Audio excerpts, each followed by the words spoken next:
Et bonjour, c'est Nicolas de l'Immobilier Compagnie, bienvenue sur cette nouvelle émission. Et dans cette émission, on prend la suite directement de la précédente, toujours avec l'ami François Pinault, dans l'interview qu'il avait réalisée, je te le rappelle, lors de la Cité de la Réussite. Donc tu peux trouver cette série d'interviews dans l'ordre dans laquelle je suis en train de la traiter sur YouTube. Et juste pour t'indiquer aussi toujours, et parce que c'est important je pense, il est important surtout à ce stade d'avoir écouté les émissions précédentes parce que on est dans une suite d'une interview que je vais recouper, dont j'ai déjà enlevé des passages qui pour moi n'avaient pas trop de sens par rapport à ce qu'on cherche. Et on va continuer d'avancer toujours dans les secrets de François Pinault, toujours sur cette personnalité atypique et qui est réellement pour moi presque devenu un modèle avec toutes les recherches que j'ai fait, parce que vraiment on est sur quelqu'un qui non seulement a su garder une modestie que personnellement j'affectionne tout particulièrement, mais en plus qui s'est forgé lui-même, c'est-à-dire que vraiment, et tu vas le voir dans ce passage, on ne pourra pas parler d'aide extérieure malgré tout ce qu'on a pu s'imaginer, fantasmer, parce que je pense qu'on est à la limite du fantasme au vu de ce que lui nous relate, de ce qu'il nous raconte, ne serait-ce que de son rapport avec le chef de l'État, qui, d'un point de vue extérieur, et je le reconnais, on va avoir l'occasion d'en parler, peut porter à polémique. Mais tu vas voir, on s'attaque là maintenant à la deuxième partie, tout autant intéressante que la première. Accroche-toi, mais avant, et comme d'habitude, laisse-moi te rappeler l'usage. Prends le téléphone d'un ami et abonne-le sauvagement à cette émission parce que ça m'aide énormément. Sinon, là où tu écoutes le podcast, laisse-moi des étoiles et un commentaire. Ça m'aide dans le référencement, ça m'aide à me faire connaître. Bref, je t'en remercie d'avance. Et sinon, tu peux travailler avec moi en allant sur le site immobiliercompagnie.com dans l'onglet formation. Il n'y a qu'une formation, tu cliques et on travaille ensemble. Sinon, tu vas sur l'onglet livres, toujours sur immobiliercompagnie.com. Soit tu reçois des livres dans ta boîte aux lettres, soit tu télécharges les 100 premières pages de mon livre « Devenir riche sans argent ». Sans plus de transition, et parce qu'il est temps d'avancer, parce que les émissions sont relativement longues avec François Pinault, on attaque Patrick Magnéto. Bonjour monsieur, Nicolas Katz, étudiant à l'école de management de Lyon. Donc j'aimerais savoir qui sont les personnes qui ont cru en vous lors de votre entrée dans votre vie professionnelle et après évidemment aussi. À part donc ce banquier dont vous évoquiez la mémoire. Oui, il y en a eu beaucoup, certainement. Ils ne me l'ont pas tous dit ou pas dit. C'est très important au départ. Et le plus difficile, c'est de créer autour de soi et de son entreprise une confiance. C'est la confiance d'abord des clients. Parce que quand vous attaquez, généralement, ce sont des métiers déjà pratiqués par d'autres. Donc, il faut acquérir la confiance des clients. Ce n'est pas simple. C'est peut-être ceux-là qui ont cru en moi le premier et qui m'ont permis de décoller. Ensuite, il y a la confiance de fournisseurs qui vous font du crédit ou qui accolent leur image à la vôtre et c'est très important. Puis naturellement la confiance de banquiers, puis la confiance de ceux qui vous regardent, de vos amis, de votre famille, etc. Donc beaucoup vous font confiance et tant mieux. Mais cette confiance, c'est ce qu'il y a de plus précieux pour aller plus loin et il ne faut pas la trahir ou la décevoir. Et en dehors de ce banquier dont vous parliez à l'instant, est-ce que dès le début, il y a des gens qui vous ont accompagné, qui ont été soit des miroirs, soit des relais, soit des aides permanentes ?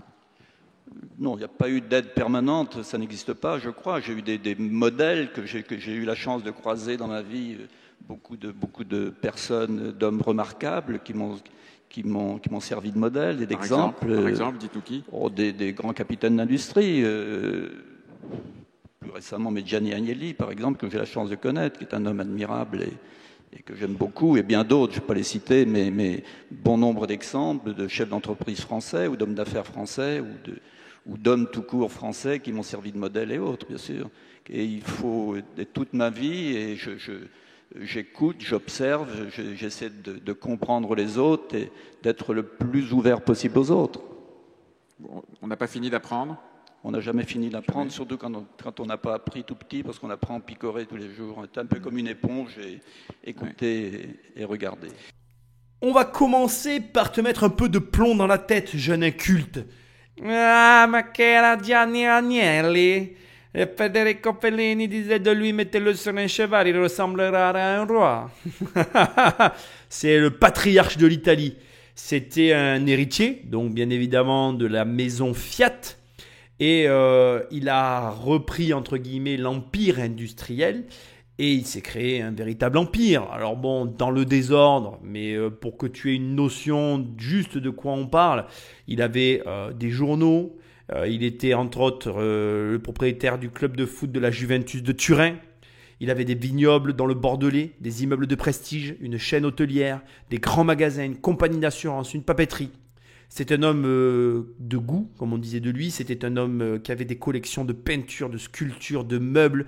Enfin, c'était quelqu'un, fait des recherches, tu verras. Gianni, donc G-I-A-2-N-I, Agnelli. A-G-N-E-2-L-I. Bon voilà, on parle vraiment d'une personnalité. Et comme il dit qu'il avait la chance de connaître, il faut comprendre ici qu'on est face à quelqu'un qui est toujours en vie.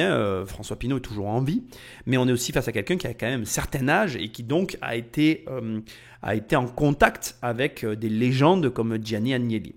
Gianni Agnelli est mort en 2003, juste pour que tu te fasses une notion.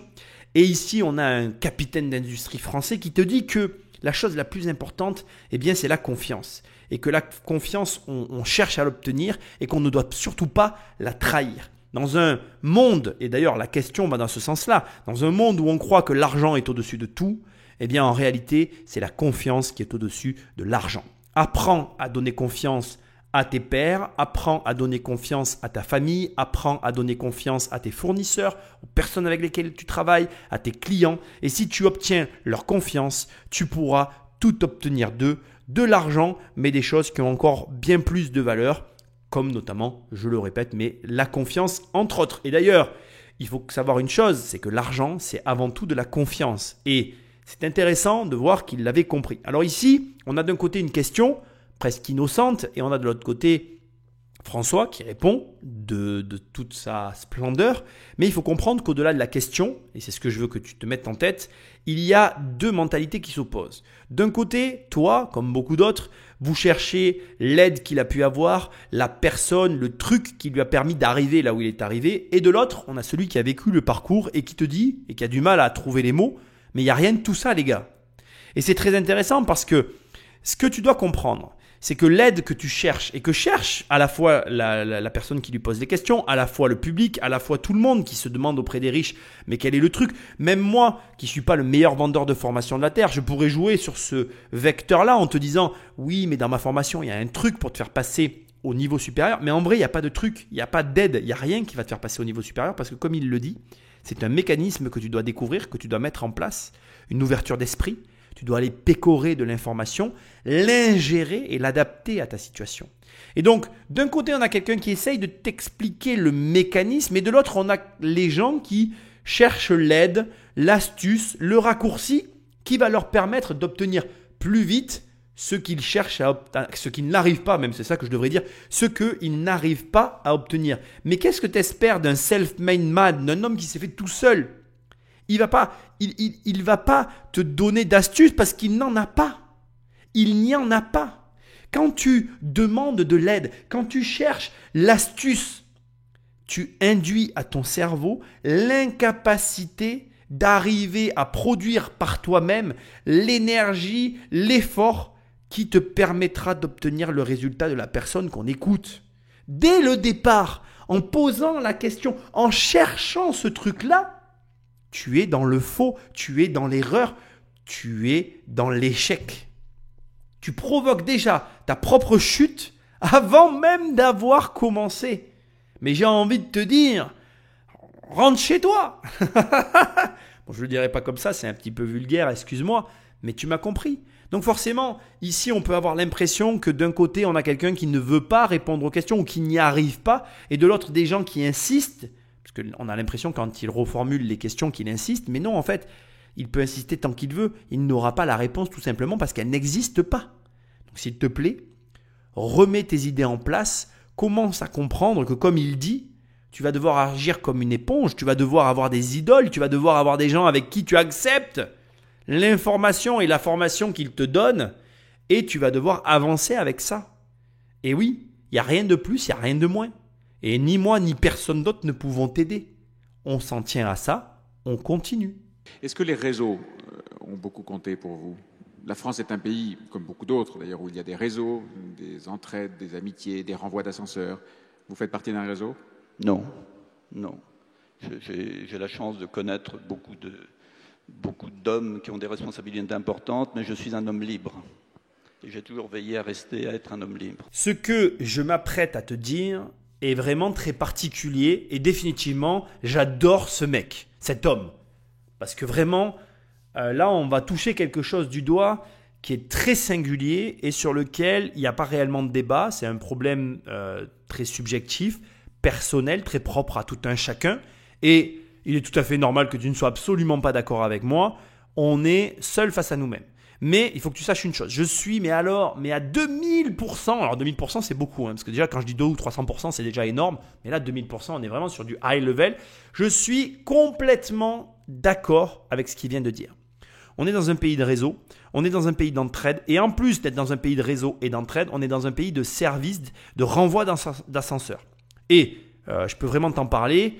Moi, je le raconte dans mon bouquin, j'ai été confronté à une espèce de mafia immobilière avec tout un mode de fonctionnement dans lequel je ne suis pas rentré, mais qui fonctionne très bien, qui fonctionne encore et qui permet effectivement d'accéder à tout un tas de choses auxquelles je n'ai pas accès, mais c'est un choix. Et pour autant, je m'en porte très bien.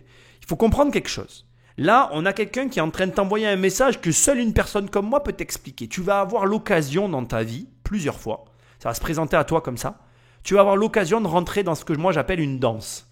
Une danse, c'est quoi? Quand tu danses avec quelqu'un, c'est ni plus ni moins qu'un échange en fait. Danser avec quelqu'un, c'est à deux, voilà, s'adonner finalement à une sorte de ballet dans lequel chacun tient sa place, mais chacun renvoie à l'autre le rôle qu'il est censé jouer pour réaliser la danse. Et c'est ce qui fait d'ailleurs qu'une danse est belle. C'est que quand on la regarde de l'extérieur, on a deux personnes comme ça qui sont un petit peu en harmonie et qui arrivent à véhiculer un sentiment et à générer quelque chose. Bon, avec l'argent, c'est pareil. Tu vas pouvoir générer de la richesse dès l'instant que tu vas t'acoquiner avec des personnes, mais tu vas le faire au prix d'un renvoi d'ascenseur. Et ce dont il est en train de te parler ici, c'est réellement un petit peu, on pourrait appeler ça un service qu'on va rendre en échange d'un autre service qui sera appelé à un moment donné X ou Y.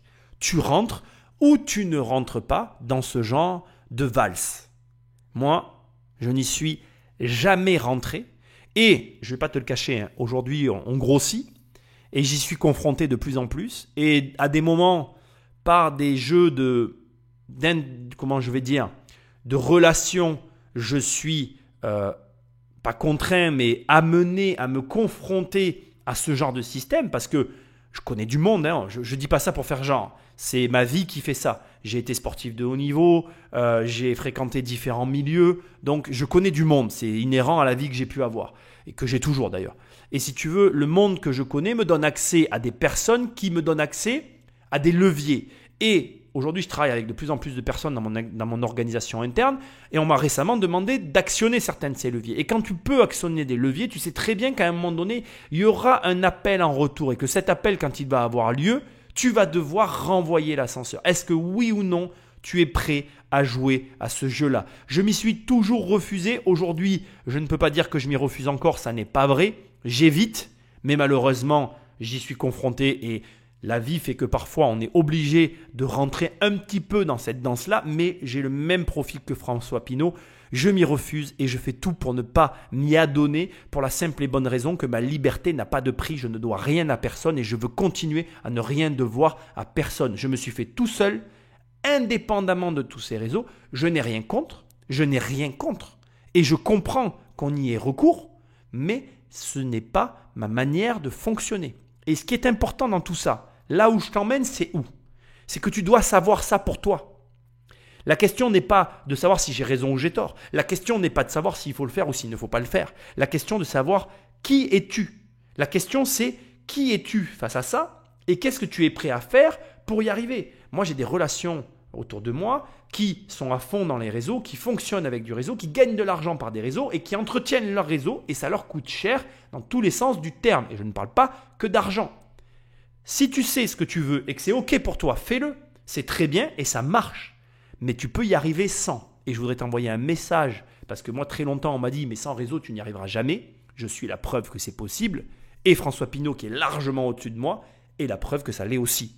Ce qui nous donne de l'espoir, ce qui confirme que tu peux le faire. Donc il suffit juste que tu sois en accord, en raccord et en accord avec tes principes, et à partir de là, tu t'y tiens et tu avances.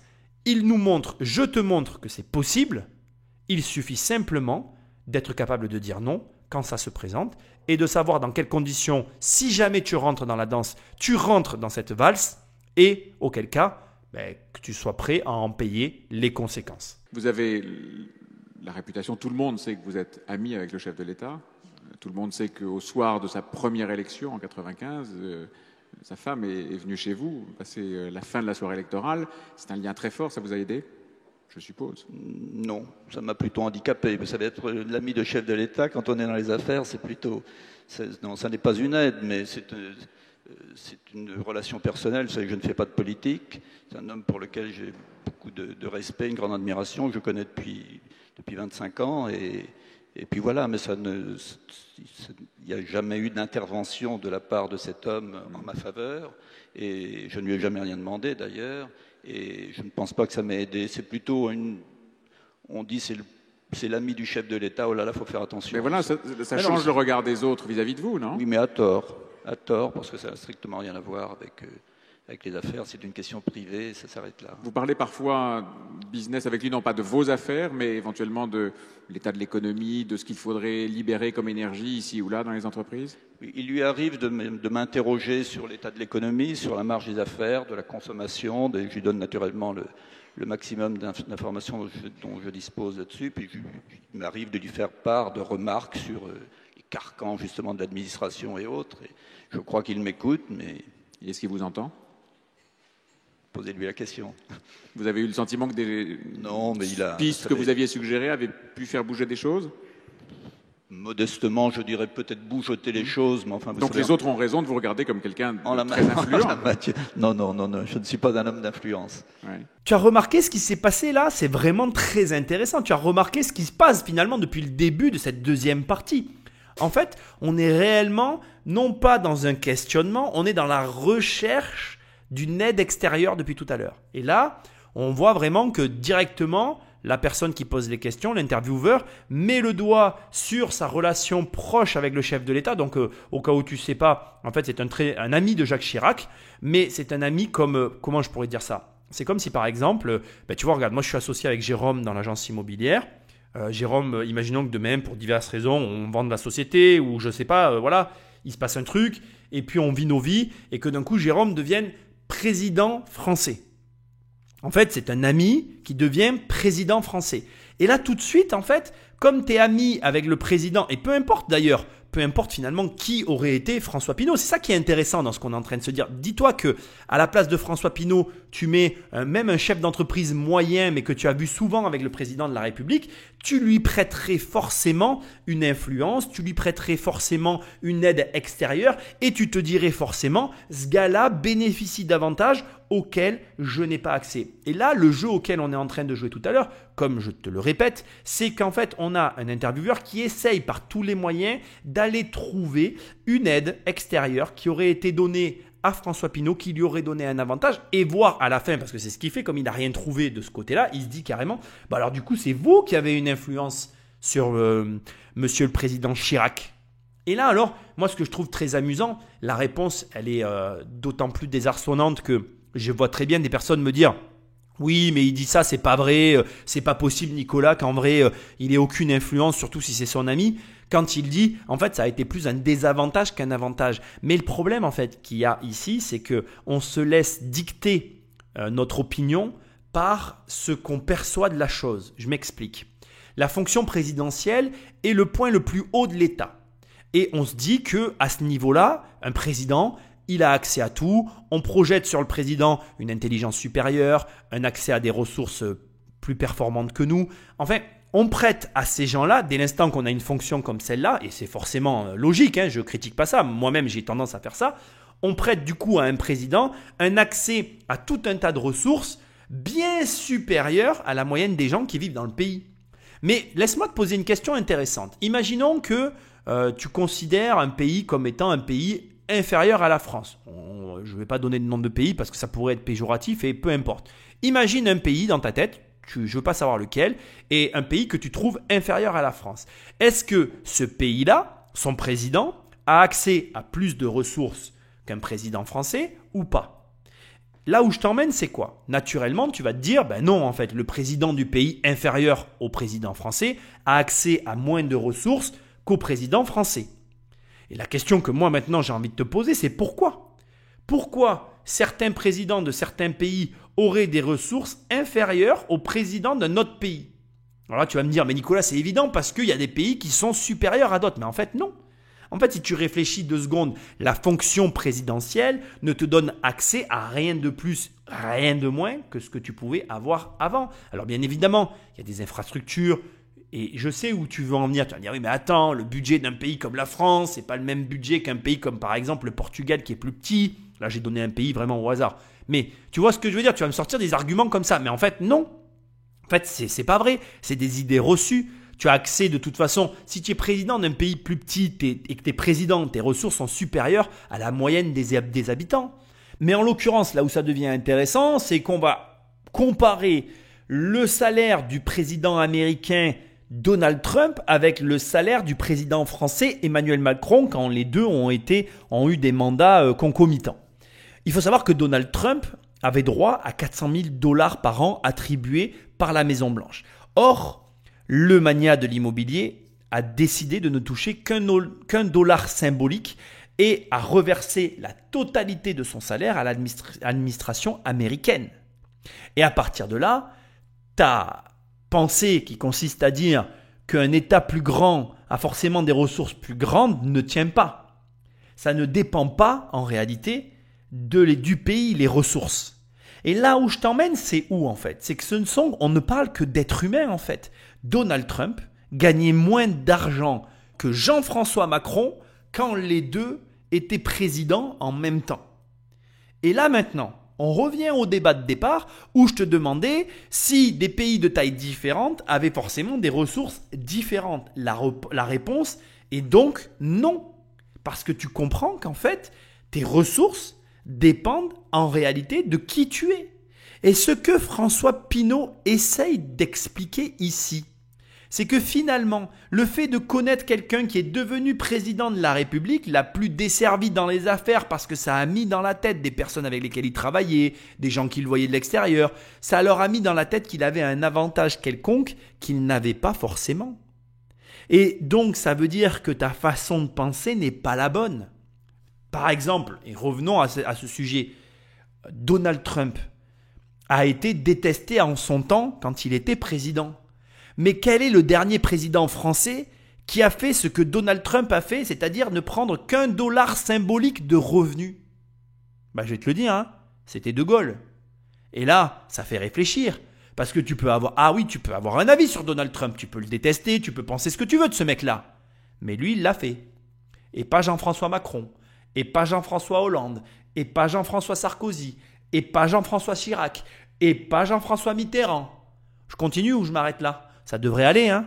Donc, ce que j'essaye de t'expliquer, c'est que arrête d'avoir un avis sur les choses qui est erroné ou qui est très souvent, et ça, c'est pas ta faute, inhérent à ce que tu imagines d'une situation. Le mieux, et je vais te dire, on partage tous les deux ce problème, hein, moi je suis comme toi, hein, je partage le même problème que toi. Le mieux quand ça t'arrive, quand tu commences à avoir ces mauvaises pensées, c'est que tu détournes ton regard de la chose et que tu commences à faire autre chose, que tu t'arrêtes tout de suite de faire ce que tu fais et que tu passes à une nouvelle activité, à regarder quelqu'un d'autre parce que tu es en train de déraper total. Et honnêtement, moi je suis bluffé de voir l'attitude complètement saine que peut avoir François Pinault vis-à-vis de tout ça.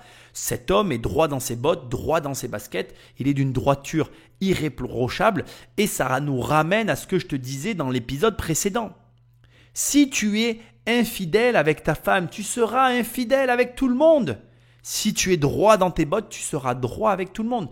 Il est complètement droit dans ses bottes, c'est quelqu'un qui a une hygiène de vie qu'il applique à lui-même qui est irréprochable et sans surprise, il est irréprochable dans ses affaires. Dans votre carrière, vous parlez tout à l'heure de l'État qu'il faut respecter et pour lequel on doit avoir une forme de reconnaissance.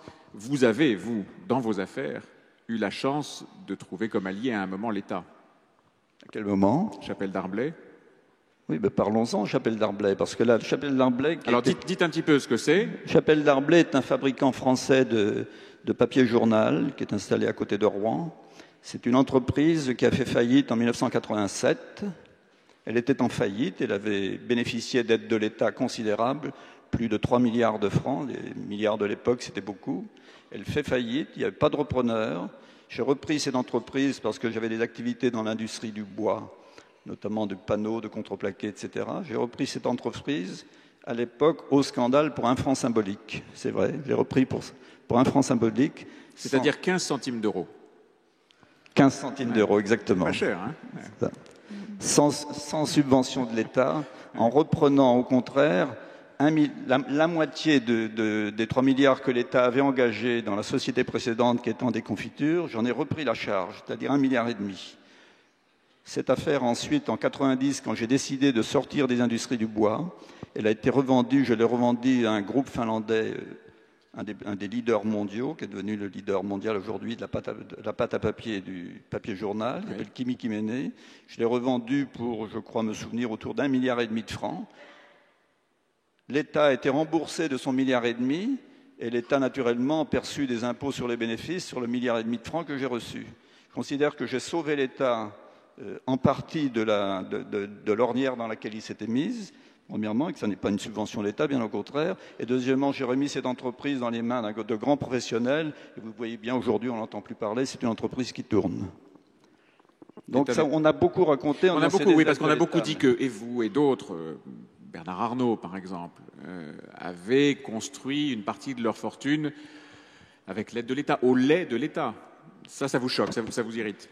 Ça m'irrite parce que ça n'est pas vrai. C'est une légende. J'ai repris des affaires en difficulté, mais à l'époque, souvenez-vous, dans la fin des années 70 et des années 80, il n'y a pas beaucoup de repreneurs d'affaires en difficulté, notamment dans les métiers du bois. Elles n'ont pas bénéficié de subventions d'État, sauf Isorois qui a bénéficié de 150 millions de francs de subventions, qui ont été remboursés à l'État français à cause de Bruxelles qui s'est opposé à ces subventions. Alors, vous voyez que j'ai eu beaucoup d'aide. Dans le cas d'Isorois, j'ai tout remboursé. Dans le cas de la Chapelle Darblay, ça a rapporté à l'État. C'est la légende de dire que j'ai bénéficié d'aide de l'État. J'ai bénéficié du fait qu'il n'y avait personne pour reprendre ces entreprises parce que c'était des industries du bois, que personne ne voulait pratiquer ces métiers qui étaient considérés comme des métiers de gagne petit et que j'ai réussi à faire fonctionner ces entreprises, à les revendre ensuite dans de bonnes conditions pour me redéployer dans les métiers du commerce au début des années 90. Tu l'as compris, ce deuxième épisode va tourner autour de ça. On est réellement dans l'incrimination et la recherche d'une aide quelconque extérieure qui aurait permis à François Pinault et consorts, parce que ça t'a pas échappé, notre ami Bernard Arnault, dont tu rêves que je fasse une analyse, a été cité. Et il faut savoir que Bernard Arnault, François Pinault ont été à une période en quelque sorte concurrents, mais ont tous deux usé quelque part de stratégies identiques. Mais pourtant, je suis quand même obligé de le dire, j'accepte moins bien les accusations qui viennent d'être fomentées envers et à l'encontre de François Pinault que si elles avaient été dirigées vers Bernard Arnault. Je considère que dans le placard de Bernard Arnault, il pourrait y avoir une affaire sur laquelle ce genre de questions aurait pu peut-être être plus justifié qu'ici face à François Pinault. Mais on va se concentrer sur François Pinault, tu l'as compris, on n'est pas sur une émission de Bernard Arnault. On va se concentrer sur François Pinault et on va se concentrer sur, donc évidemment, la réponse qu'il a formulée. Alors déjà, je trouve que pour être tout à fait franc avec toi, ce que tu viens d'entendre là, c'est la raison pour laquelle j'ai choisi cette interview. C'est vraiment cette réponse ici qu'on vient d'écouter ensemble, relativement longue, qui me l'a fait décider. Pourquoi ? Parce qu'elle te montre, encore une fois, et comme la fois précédente, que ta perception des choses est biaisée. Tu es complètement assujetti à des biais cognitifs dont nous sommes tous victimes et qui pervertissent ta vision de réel, de ce qui se passe réellement dans la vie. Ici, c'est très intéressant, la question telle qu'elle a été posée, on sous-entend qu'il a donc reçu une aide de l'État et que c'est grâce à cette aide de l'État qu'il a pu revendre la société 1,5 milliard. Effectivement, déjà, ce que tu découvres ici, c'est que la façon dont tu vas présenter les choses conditionne la façon dont elles sont comprises. Alors tu vas me dire, Nicolas, tu es bien gentil, mais ça je l'avais compris il y a très longtemps, mais complètement. Mais reprenons une deuxième fois, c'est-à-dire que en ne choisissant que certaines informations, en ne te divulguant que certains détails, je peux arriver à influencer ton jugement. Si on s'était contenté de la question, on pouvait très bien penser que François Pinault, finalement, avait réellement détourné les fameux 3 milliards qui avaient été injectés dans l'entreprise. Or, quand on a la réponse de François Pinault avec l'explication derrière, on comprend beaucoup plus facilement qu'en réalité, il ne s'est absolument pas produit ce qu'on essaye de nous faire croire. Je m'explique. Déjà, quand tu vas voir le titre de journaux, quand tu vas voir des personnes qui vont parler de gens qui ont de l'argent, c'est exactement ce qui est en train de se passer là que je leur reproche. Le problème de toutes les personnes qui parlent des gens qui ont de l'argent, c'est que les gens qui t'en parlent n'ont pas d'argent. Moi, j'ai de l'argent et je peux te parler de situations qui ont de l'argent. Alors déjà, je vais t'expliquer quelque chose dans les reprises d'entreprise et on va pouvoir parler de compétences réelles qui sont intéressantes et que tu vas acquérir tout de suite.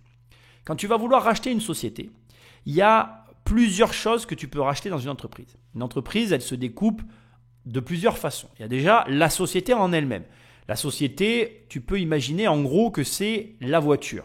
Donc, si je te présente une voiture, c'est la société. Donc, la voiture en elle-même, c'est une entreprise X. Dans la voiture, il va y avoir des passagers. Les passagers, c'est les salariés.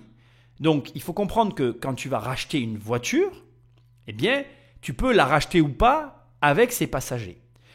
Et si tu décides de racheter cette voiture sans ses passagers, ce que faisait Bernard Tapie par exemple, tu vas devoir du coup t'entendre avec le vendeur pour qu'il n'y ait pas les passagers. Mais la voiture, ça ne se résume pas à des passagers et à un véhicule. Si j'étais un professionnel de l'automobile ou que tu étais un professionnel de l'automobile, tu es d'accord avec moi, tu pourrais être intéressé par le moteur. Tu pourrais être intéressé par le combustible. Me dire, Nicolas, ce qui m'intéresse dans la voiture, c'est que l'essence qu'il y a à l'intérieur. Tu pourrais me dire, Nicolas, ce qui m'intéresse dans la voiture, ça n'est que les pneus. Et finalement, on pourrait parler comme ça pendant des heures parce qu'on pourrait démonter entièrement la voiture et la vendre en morceaux. Là où je t'emmène, c'est quoi ? C'est qu'en réalité, même là, dans l'explication de François Pinault, il y aurait besoin d'avoir encore plus d'éléments pour pouvoir, oui ou non, définir si son comportement est celui d'un vautour ou d'un capitaine d'industrie qui a réellement redressé l'activité. Là où je t'emmène, c'est où ? Quand tu reprends une entreprise, en réalité, ce qui te permet d'apprécier, ou pas d'ailleurs, la qualité de reprise de la dite société, c'est les négociations qui vont avoir lieu. Par exemple, tu peux très bien arriver face à une entreprise que tu reprends et dire « je ne reprends que le fonds et je ne veux pas l'activité ». Donc je m'explique. On va reprendre l'exemple de la voiture pour ça. Tu arrives devant une entreprise et tu dis « ok, très bien, votre société m'intéresse. Ce qui m'intéresse dans l'entreprise, c'est le moteur et les gens qui y a à l'intérieur. Le reste, j'en veux pas. Je veux pas de la carcasse, je veux pas de tout ce qu'il y a avec. » Sauf que le problème, c'est que quand tu as une voiture comme ça, elle est entretenue par un garagiste. Si tu achètes une voiture à quelqu'un, tu enlèves du travail à quelqu'un. Et c'est réel ce que je suis en train de te dire. Si par exemple je te vends ma voiture je la fais entretenir par mon garagiste, t'es d'accord ? Si demain tu m'achètes ma voiture et que j'ai plus de voiture, mon garagiste n'a plus de travail. Donc ma voiture fait perdre de l'argent aux prestataires auxquels j'ai recours pour l'entretenir. Eh bien là c'est pareil, ta façon de négocier l'entreprise va enlever ou pas du travail aux personnes. Si j'achète que le moteur et que les gens, il me reste la carcasse, potentiellement le prestataire, donc le garagiste va récupérer quelque chose, il ne va pas perdre tout son travail. Tu es d'accord avec moi que l'entreprise n'a pas la même valeur si tout a été repris ou si elle a été reprise que pour partie. Là où ça devient gênant, c'est quand les entreprises sont reprises et revendues à la pièce ou en morceaux, parce que, en fonction des accords qui ont été donnés au préalable avec l'État et avec l'aide de l'État, eh bien dans ces cas-là, il peut y avoir préjudice pour l'État parce que selon comment se revend la société, l'État va perdre ou gagner de l'argent. Là, ce que nous a répondu François Pinault, c'est que non seulement il a repris une société au complet, j'insiste, il a repris une société au complet et il l'a revendue au complet à un groupe qui continue de l'exploiter. Il n'y a pas de lézard. Il n'y a pas de subtilité, il n'y a rien en fait, c'est simple. Et d'ailleurs, note que son explication est très simple et très claire. Il n'y a pas de débat quand on l'écoute. Et donc, même si, et j'espère que ce que j'ai essayé de t'expliquer avec les entreprises a été clair, il faut que tu comprennes que si l'achat immobilier est finalement relativement simple, l'activité d'acheter des entreprises est lui un petit peu plus complexe, même je dirais plus complexe. Mais ce qui est très intéressant, c'est que maintenant, il faut que tu comprennes qu'il y a une dimension bien plus grande dans l'entrepreneuriat. Pourquoi ? Parce qu'il y a les valeurs cachées, il y a les valeurs intrinsèques. Par exemple, si l'entreprise possède, je ne sais pas moi, de l'immobilier, elle a une valeur supplémentaire qui s'ajoute à la valeur déjà de ce qu'il y a. Et donc comme ça, tu superposes des valeurs les unes au-dessus des autres qui augmentent la valeur de base de la société. Ce qui nous amène du coup à bien comprendre qu'on est ici sur quelque chose de relativement compliqué qui ne pourrait pas être expliqué simplement s'il y avait eu une affaire. Et donc là, c'est vraiment intéressant parce que je reviens sur tout ça. En fait, on est toujours dans on est toujours dans la recherche d'une aide éventuelle extérieure qu'il aurait reçue, mais la nature même de sa réponse doit te montrer qu'il n'y a eu aucune aide à ce mec-là. Tu es en train d'écouter l'interview d'un milliardaire qui n'avait aucun diplôme et qui a construit et bâti sa fortune en France. Si tu as la moindre excuse à te trouver, eh bien là, tu te l'es foutu sous les fesses, tu t'es assis dessus et tu n'as plus aucune excuse en fait.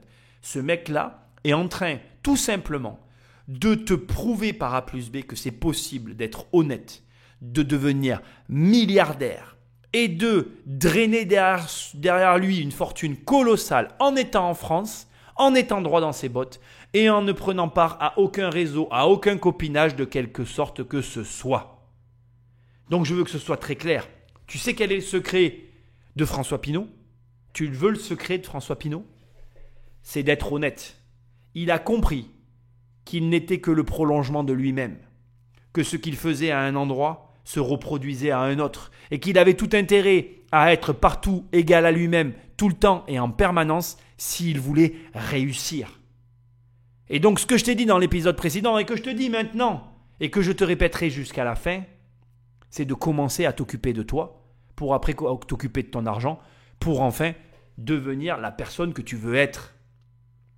Tu veux réussir dans les affaires ? Inspire la confiance. Tu veux inspirer la confiance ? Sois honnête. Tu veux être honnête ? Sois honnête partout dans ta vie. Partout dans ta vie. C'est simple, mais compliqué à la fois à mettre en place. Je te laisse y réfléchir parce que tu as du boulot. Comment est-ce que vous décririez votre groupe aujourd'hui ? Mon activité globale, Oui. c'est une holding qui s'appelle Artemis. C'est une participation dans un grand groupe de distribution Pinot Printemps Redoute, participation de l'ordre de 45%. C'est une participation dans le groupe Bouygues. Nous sommes, côté de Martin Bouygues, le deuxième actionnaire. C'est une participation dans d'autres activités comme Christie's, le leader mondial des ventes aux enchères, comme Château Latour, comme des activités aux États-Unis, compagnie d'assurance au Japon, activités d'assurance en Angleterre. Enfin, la holding elle-même est des activités assez diverses. Quelle est la logique de tout ça ? C'est une logique patrimoniale et une logique industrielle en ce qui concerne la distribution de Pinot Printemps Redoute. Ici, ce qui est hyper intéressant, c'est bien évidemment quand il décrit son patrimoine. Et là, ce que tu dois te dire, c'est premièrement, on est sur quelque chose d'extrêmement varié. On passe de la compagnie d'assurance à la Redoute, à Printemps, etc. Christie's, enfin, il y a vraiment un ensemble qui est absolument pas homogène pour le coup, de sociétés qui semblent ne pas avoir de lien les unes avec les autres. Pourtant, il dit, il y a une logique d'un côté patrimonial et d'un autre côté industriel pour tout ce qui est la distribution. Après, il y a un élément ultra important, on est le deuxième actionnaire de Martin Bouygues à hauteur de 45%. Ce qui veut dire que là encore, et ça sera récurrent aussi dans cette émission, ce que tu perçois des choses à l'extérieur est une erreur. Martin Bouygues, Bouygues Télécom, tu pourrais te dire, ce gars-là a de l'argent, il s'en sort tout seul. Mais qui est derrière lui à hauteur de 45% ? François Pinault. Et là, tu commences à réfléchir. Tu te dis, mais en fait, il y a vraiment une poignée de personnes qui se partagent l'ensemble des placements. Être un financier, c'est être un financier. Et c'est là où je t'emmène aussi. François Pinault est devenu un financier bien plus qu'il n'est et un industriel et un commerçant. Il est tout ça. Mais il est avant tout une personne qui sait prendre des participations dans des entreprises, qui sait définir comment les acheter, à quelle hauteur et ce qui est intéressant pour lui et ce qui ne l'est pas. Il a une vision singulière, je pense qu'à ce stade tu l'auras bien compris. Et surtout, c'est là où ça m'intéresse, c'est qu'après avoir donné une liste énorme d'entreprises qui sont des entreprises finalement très différentes les unes des autres, il finit en te disant « je mène des actions patrimoniales ». Et tu sais que dans ma formation, je t'apprends à acheter et à construire des business de rente. Et tous mes élèves l'auront bien évidemment reconnu en surveillant. La liste des sociétés qu'il vient de nommer, pour la plupart, sont des business de rente. Et c'est là où tu retrouves une activité bien évidemment patrimoniale. Il y a entreprises et entreprises, et c'est logique d'ailleurs, certaines sociétés sont beaucoup plus risquées que d'autres. Mais ici, on a quelqu'un qui connaît son affaire, qui a très bien compris quel genre de société il devait acheter et quel genre de société il ne devait pas acquérir. Qu'est-ce qui vous fait choisir une affaire ?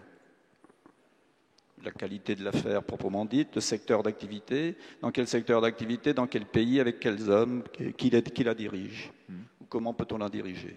Très très bonne question, réponse comme je les aime, courte et concise, droite au but. La qualité, donc bien évidemment il juge la qualité de l'affaire. Attention, là il faut que je t'alerte.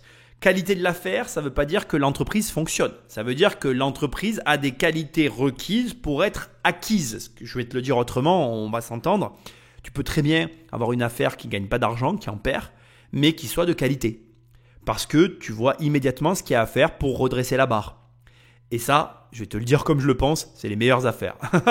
Bon, le secteur, parce que là aussi c'est pareil. Il y a des secteurs qui sont très différents les uns des autres, encadrés de façon différente. Enfin bref, il y a tout un tas d'éléments qui viennent dans cette boîte-là et que je ne vais pas décrire ici parce que ça serait long et rébarbatif, mais tu comprends très bien que un secteur d'activité comme la restauration, c'est très différent d'un secteur d'activité comme l'assurance. Ça n'est pas exactement les mêmes secteurs d'activité, mais au demeurant, après, encore une fois, selon la qualité de l'affaire, ça peut toujours être intéressant. Dans quel pays ? Parce que là aussi, c'est un détail quand même qui a toute son importance et c'est bien qu'il le souligne parce que bien évidemment que chaque pays amène son lot de problèmes et son lot d'avantages. Donc forcément, ça pèse dans la balance. Quand tu sais que tu es en France et que tu as déjà un lot de problèmes qui est relativement important, tu vas aller vers des pays qui vont t'amener un lot d'avantages qui viennent faire ce qu'on appelle le ballon, le contrepoids. Et ça, c'est important. Avec qui ? Avec qui à deux niveaux. Premier niveau, avec qui, c'est-à-dire avec qui je fais l'affaire, qui sont mes associés, avec qui j'achète, avec qui la dirige, donc qui y a à l'intérieur, qui va pouvoir m'assister, comment ça fonctionne déjà sans moi, avant même que j'arrive avec le personnel qui est à l'intérieur. Donc, avec qui est une vraie question parce que acheter une entreprise, on l'achète avec les gens. Ça paraît fou à dire, c'est assez étrange et c'est pareil en immobilier. C'est vraiment des choses qui m'ont toujours paru bizarres. Tu vends les personnes avec. Donc quand tu vends des biens loués, tu vends les locataires avec, tu vends les gens qu'il y a dedans. Et quand tu vends ton entreprise, tu vends les salariés qu'il y a dedans, tu vends les gens avec. Donc quelque part, tu vends un peu des gens. C'est bizarre, c'est une coutume moderne qui est acceptée. Mais moi, je t'avoue que quand je l'avais mentalisé la première fois, ça m'avait fait bizarre. Je me suis dit, tiens, l'esclavage a été aboli, mais ne serions-nous pas en face de l'esclavage moderne ? Je dis ça, je dis rien. Mais bon, voilà, c'est quand même important parce que là encore, le avec qui aux États-Unis, en Californie, sans droit du travail, c'est absolument pas pareil que le avec qui en France, avec le droit du travail qu'on a. C'est après, ce que je viens de dire peut être interprété de différentes façons, c'est pas du tout négatif, mais c'est une réalité. Tu n'achètes pas une entreprise dans certains pays où c'est très libéral de la même façon que tu vas acheter en France et inversement. Alors, c'est pas un problème en soi, mais c'est effectivement un facteur qui rentre réellement dans la balance. Et aujourd'hui, dans la période dans laquelle nous sommes, ne pas le prendre en considération, c'est une pure folie. Enfin, et pour terminer, le point le plus important, c'est surtout comment on peut la diriger. Parce que pareil, tu diriges pas, tu as entendu là, une entreprise au Japon, tu diriges pas une société au Japon qui nécessite ta présence quotidienne de la même façon qu'une entreprise au Japon qui n'a jamais besoin que tu sois là. Tout en étant en France, ça va de soi. Je transposais dans la peau de M. Pinault. Mais tu m'as compris.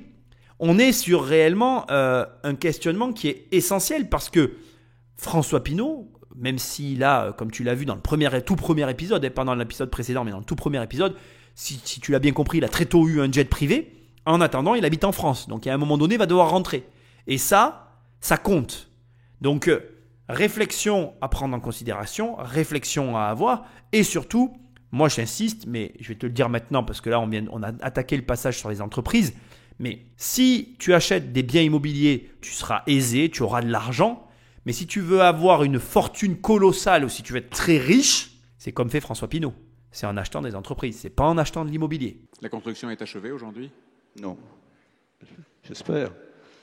Ça n'est jamais terminé, vous savez. Il faut s'adapter en permanence aux circonstances, aux difficultés qu'on rencontre, aux opportunités qu'on peut rencontrer. Donc ça n'est jamais terminé. Non. Mais est-ce qu'à un moment dans votre histoire, vous vous êtes dit, bon, là j'ai franchi une étape majeure, j'ai un groupe qui a un profil à peu près défendable, qui est à peu près équilibré, je repartirai peut-être un jour à l'attaque, mais au jour d'aujourd'hui, alors ouais, les affaires sont bien en état. Il y a bien sûr des périodes où il faut souffler, il faut s'arrêter un peu, il faut stabiliser, il faut faire fonctionner l'ensemble des entreprises, et ce n'est pas toujours le cas. Donc il faut se donner un peu de recul, un peu de répit. On ne peut pas être en permanence en marche forcée, mais ce n'est pas pour autant que c'est terminé. Il y a des moments de répit, de réflexion, comme un sportif qui souffle et qui reprend des forces. Ici, c'est intéressant, il te donne finalement son rythme. Et son rythme, il est quelque part entre la course folle et effrénée et les légers temps morts qui lui permettent tout simplement de poser quelques stratégies et de réorienter. C'est le sentiment qui m'anime ici. C'est-à-dire que ce que je suis en train de te dire, ça n'est pas issu d'une analyse ou de recherche, mais je pense qu'on est face à quelqu'un qui a eu ce comportement-là, qui consistait tout simplement à attaquer, se reposer, mais très peu de temps, et attaquer inlassablement. Alors, c'est une image, quand je parle d'attaquer, je pense et je fais allusion à quelqu'un qui va avoir un comportement de combattant, qui va avoir un comportement de je vais de l'avant. Et ça, c'est vraiment important de le préciser parce que tu dois adopter ce comportement-là. Pareil, on sent vraiment que quand il dit le sportif de haut niveau, il dit voilà, entraînement régulier, quotidien, passage à l'action. Je pense que tu l'auras compris, il n'est pas pour la réflexion à outrance, bien au contraire. Mais je dirais qu'on est face à quelqu'un qui profite des phases. Tu sais, et là je vais transposer un petit peu à ma modeste situation. Je peux t'assurer que quand tu essayes de construire quelque chose, une entreprise d'une certaine envergure, bien en fait, tu te rends assez vite compte que finalement, il y a effectivement de facto, de par le contexte, tout ce que tu as à mener comme bataille dans ton quotidien, des moments où il va falloir que tu mettes un petit peu en recul ou que tu te mettes un petit peu en pause. Et je pense que réellement, on est face à quelqu'un qui a profité de ces phases d'arrêt obligatoires. Moi, je fais tout le temps référence à ma période 2010-2011 que tu retrouveras dans mon livre où vraiment on était contraint de ne pas pouvoir continuer d'acheter. Contraint par le marché, contraint par les changements bancaires, contraint par tout un tas d'éléments qui nous ont obligés à finalement repenser notre stratégie et réajuster. Et je crois qu'en fait, c'est comme ça que tu dois vivre. Intensément en permanence, mais quand à un moment donné, ça ne fonctionne plus pour diverses raisons qui t'échappent, donc qui sont extérieures à toi, profiter de ces moments-là pour se recentrer et pour pouvoir justement, comme il le dit, repenser sa stratégie, repenser ses positions, peut-être arbitrer, peut-être faire ce que tu as à faire. Tu peux réellement utiliser ce qu'il vient de te dire dans l'immobilier, dans l'investissement, dans l'entrepreneuriat bien sûr, puisqu'on est face à un entrepreneur, mais tu vois ce que je veux te dire. On est réellement sur un comportement que je trouve sain et qui est en plus peu commun parce que la plupart des gens vont avoir tendance soit à faire une chose après l'autre, soit à faire tout en même temps. Là, on a vraiment quelqu'un qui dit « fais tout ce que tu peux quand tu peux et quand ça s'arrête, profite de l'arrêt pour mieux repartir ». Et vraiment, j'aurais pas mieux dit. Il y a toujours des incendies à éteindre dans un groupe? Il n'y a pas d'incendie dans notre groupe. On a la chance que toutes les sociétés du groupe sont bénéficiaires. Il n'y a jamais d'urgence? Bon, bien sûr que si. Il y a des urgences, il y a des hommes qui peuvent flancher, il y a des difficultés qui peuvent apparaître dans tel pays, dans un autre, mais il n'y a pas dans l'ensemble. Comment ça se passe dans ces cas-là? C'est vous qui intervenez directement? Vous êtes très directif, les mains dans le cambouis et le contrôle Non, s'il s'agit de la société la plus connue, qui est cotée en bourse, Pinot Printemps Redoute, je n'agis pas directement, c'est Serge Limbert qui agit avec ses équipes. Je suis l'actionnaire, nous avons des contacts fréquents, voire quotidiens, tous les deux. Je n'agis pas directement. Et en ce qui concerne les sociétés qui dépendent directement de la holding Artemis, j'agis rarement directement. Il y a aussi là, des équipes, dont Patricia Barbizet et François-Henri Pinault, qui eux agissent. Oui, c'est ça. Là, je suis mort de rire. Je vais te dire après pourquoi je suis mort de rire. On va commencer par le choix des mots qu'il a employés. C'est quelqu'un qui, je pense que tu l'as remarqué, a un bon phrasé, a vraiment un vocabulaire bien précis. Et il a dit, on a la chance d'avoir toutes les sociétés qui fonctionnent. Est-ce qu'à ce niveau-là, tu crois que la chance a quelque chose à voir avec le fait que tout fonctionne ? Je ne suis pas sûr. Mais ce qui est intéressant, c'est qu'il a quand même choisi ces mots-là. Ce qui veut dire qu'il considère, et c'est vrai, en fait c'est là où je t'emmène aussi, c'est-à-dire qu'il joue un rôle dans le fait que tout fonctionne, mais son rôle est minime parce que, et là je présume, qu'en réalité il considère que finalement c'est parce qu'il a bien choisi, qu'il a bien acheté, qu'il a la bonne société et qu'il est dans le bon contexte économique que ça marche. Et au bout du bout, ça comment je dirais, sa part de responsabilité dans le fait que tout fonctionne, elle n'est que minime. C'est-à-dire qu'en fait, c'est un ensemble de choses qui fait que tout marche. Et lui, il a juste pris les bonnes décisions au bon moment, mais le reste ne dépend pas de lui. Ça, ce que je viens de te dire là, l'analyse que je viens de te donner et aussi son analyse à lui, je te le dis, mais alors vraiment comme je le pense, c'est la façon la plus saine de vivre, de manière générale. Hein. C'est-à-dire que maximiser ses responsabilités quand tout va mal et minimiser sa responsabilité quand tout va bien. Si tu agis comme ça, je t'assure que dans ta tête, ça ira toujours au top du top. Et vraiment. Et ensuite, la raison pour laquelle je rigolais, et j'ai encore le sourire aux lèvres, c'est qu'il a dit un truc, mais vraiment, mais alors, franchement, mais fais-en ton mantra. Hein. Enfin, moi, je suis content parce que je vis déjà comme ça. Donc, mais là, c'est pour toi. Et la claque, j'espère que tu vas te la prendre. Il a dit, il n'y a jamais d'urgence. Il a dit, il n'y a jamais d'urgence. On est à une syllabe, un mot de rien n'est grave dans la vie. Je veux dire, presque c'est moi qui est sur scène, quoi. Tu vois, je veux dire, j'aurais pu dire ça. Il n'y a jamais d'urgence. Donc, on a un patron milliardaire d'un groupe international qui te dit, il n'y a jamais d'urgence, je n'agis pas directement. Je veux dire, tu pourrais te dire, oui, alors, en fait, d'ailleurs, il l'a dit de lui-même, hein, il n'y a pas eu de questionnement de l'intervieweur. Il a dit, même pour l'entreprise cotée en bourse, qui est sans doute comment je vais dire, qui est la figure de proue, qui est le navire amiral, mais même là, il a dit, je n'agis pas directement. Donc, maintenant, à partir d'aujourd'hui, quand tu vas arriver, que tu vas dire à je ne sais qui, ou à je ne sais quoi, ou même moi, si on se croise et que tu me dis, oui, mais tu comprends, et nanani, il y a ceci, et nanani, il y a cela. Oh, mais ferme-la.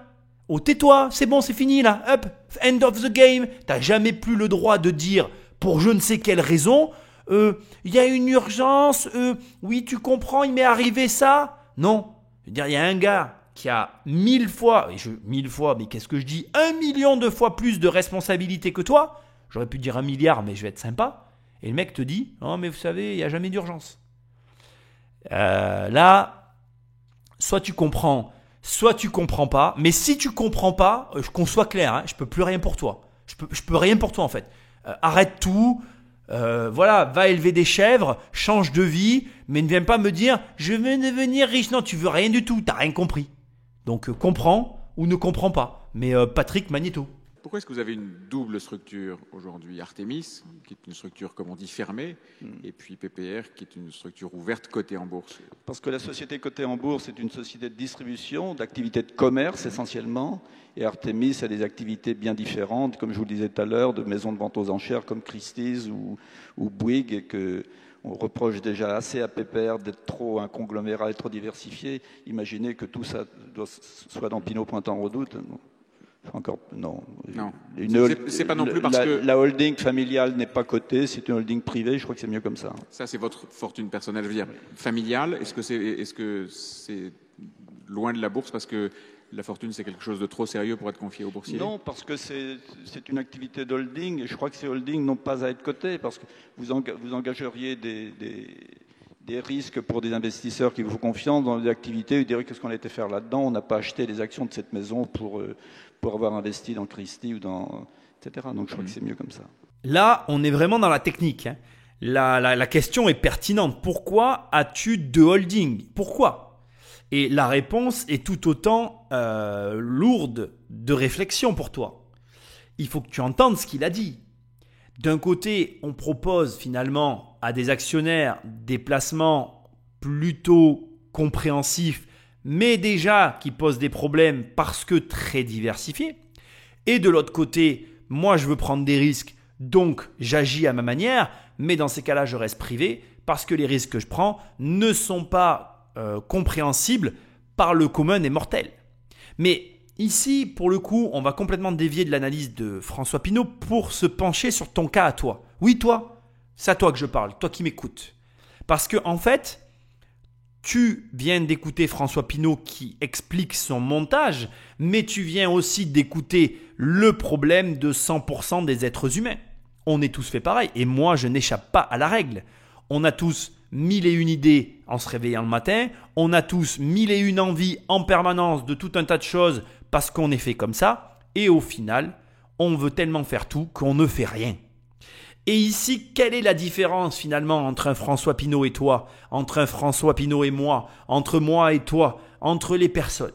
Eh bien, il y a ceux, et c'est facile à comprendre, qui finalement acceptent leurs défauts, leurs biais cognitifs, leurs problèmes et vont tenter de s'imposer à eux-mêmes par le biais comme là de deux structures, finalement d'un côté, à savoir, je vais donc me donner une structure privée avec laquelle je vais pouvoir faire ce que je veux sans rendre compte à personne et je vais pouvoir laisser libre cours finalement à ma folie, quitte à tout perdre. Parce que c'est ça qui dit quelque part en filigrane, parce que quelque part il va s'exposer avec cette filière-là, avec cette holding-là, pardon.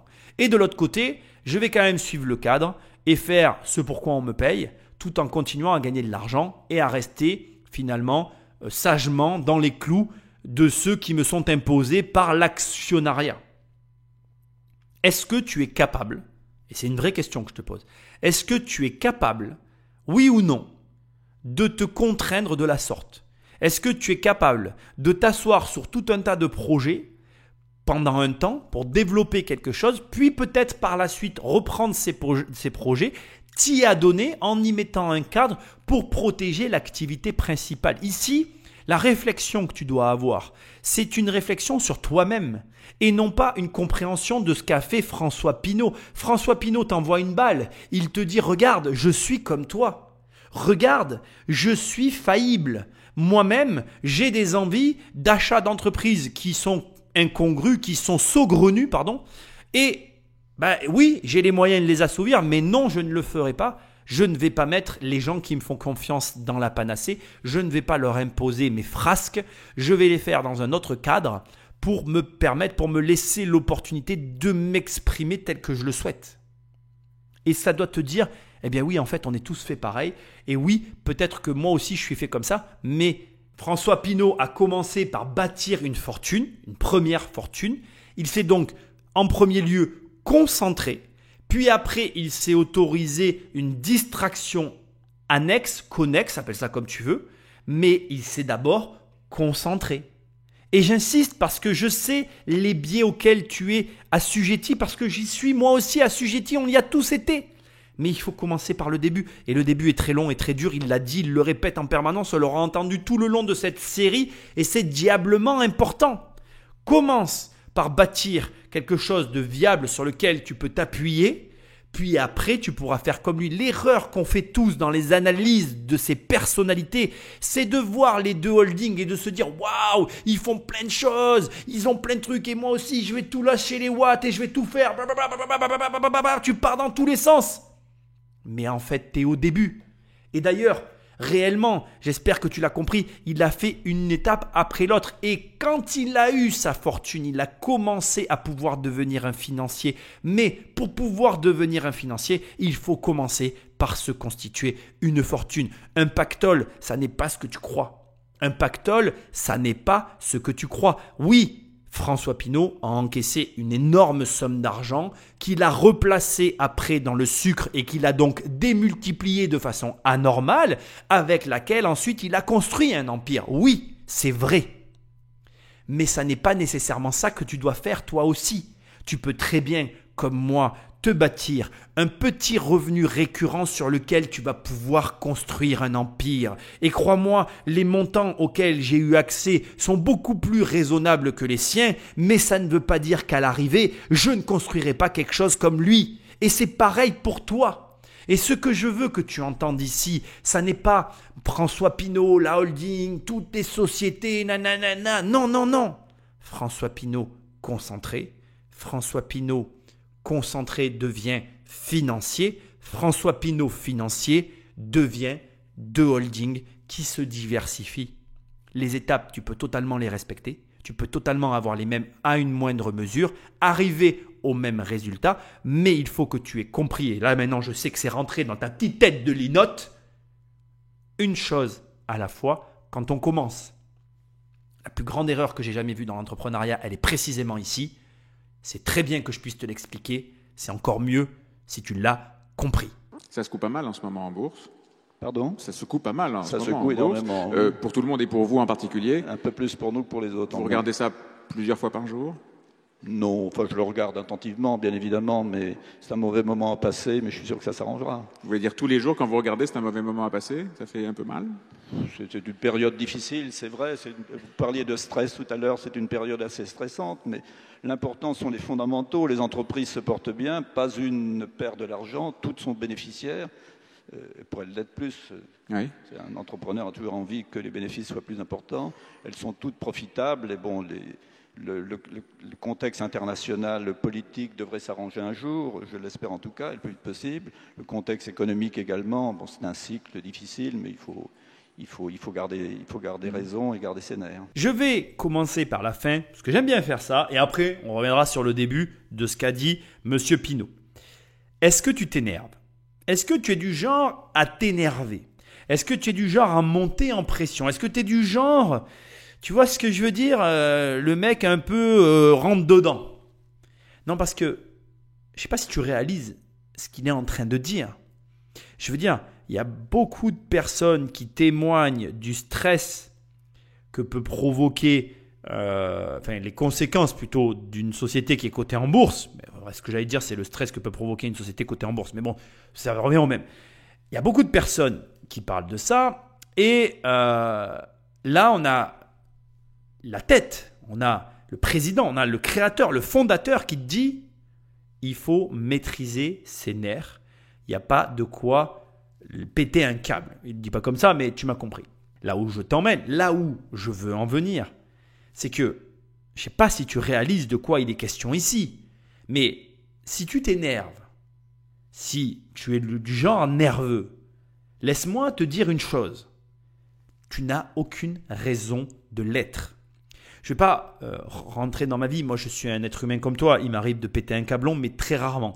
Il m'est arrivé une fois dans ma vie de réellement péter un câble, mais au sens réel du terme. C'est-à-dire que ma voix avait changé, j'étais devenu méconnaissable. Le mec aurait été là, je l'aurais bouffé. En fait, c'était suite à plusieurs prises de rendez-vous qui s'étaient annulées tellement de fois qu'à la fin, quand il a annulé pour la énième fois, j'ai cru que j'allais le détruire en fait. Et j'ai d'ailleurs annulé la commande suite à mon pétage de câble. Mais là où je veux en venir, c'est que je ne m'énerve jamais. Ça m'est arrivé une fois et j'espère que ça ne m'arrivera plus jamais. Et pourquoi il ne faut jamais s'énerver ? Parce que quand tu t'énerves, tout ce que tu fais est inutile. Tes actions ne mènent nulle part. Tu n'agis pas d'ailleurs, tu réagis. Et le problème, c'est que quand tout va mal, on a besoin d'actions concrètes, précises, ciblées. Et quand on réagit, on est brouillon, on fait n'importe quoi et on manque complètement de lucidité. Donc, c'est très simple. Si tu veux gagner de l'argent, il va falloir que dans ta tête, tu prennes un instant, surtout si tu fais partie de ces personnes qui sont un petit peu, qui ont un manque de contrôle, il va falloir que tu prennes un instant, que tu réfléchisses sur bien finalement ta situation, ce qui te conduit à adopter ce type de comportement excessif et c'est ça qui est très important, tu comprennes maintenant, tout de suite, présentement, que ça n'est absolument pas bon pour les affaires.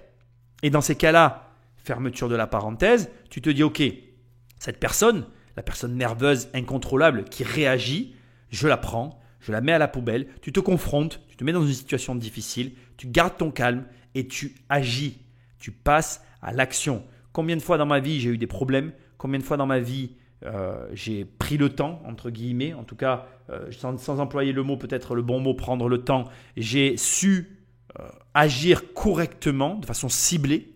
Et si je n'avais pas agi comme ça, les choses auraient pu se passer de façon beaucoup plus grave. Au demeurant, maintenant, on va revenir au début de tout ça. On lui parle des actions donc en bourse, juste pour un petit peu ta culture générale. L'action, donc aujourd'hui on parle de Kering, mais en fait au départ c'était Pinot Printemps Redoute, est introduit en bourse le 3 mars 1989.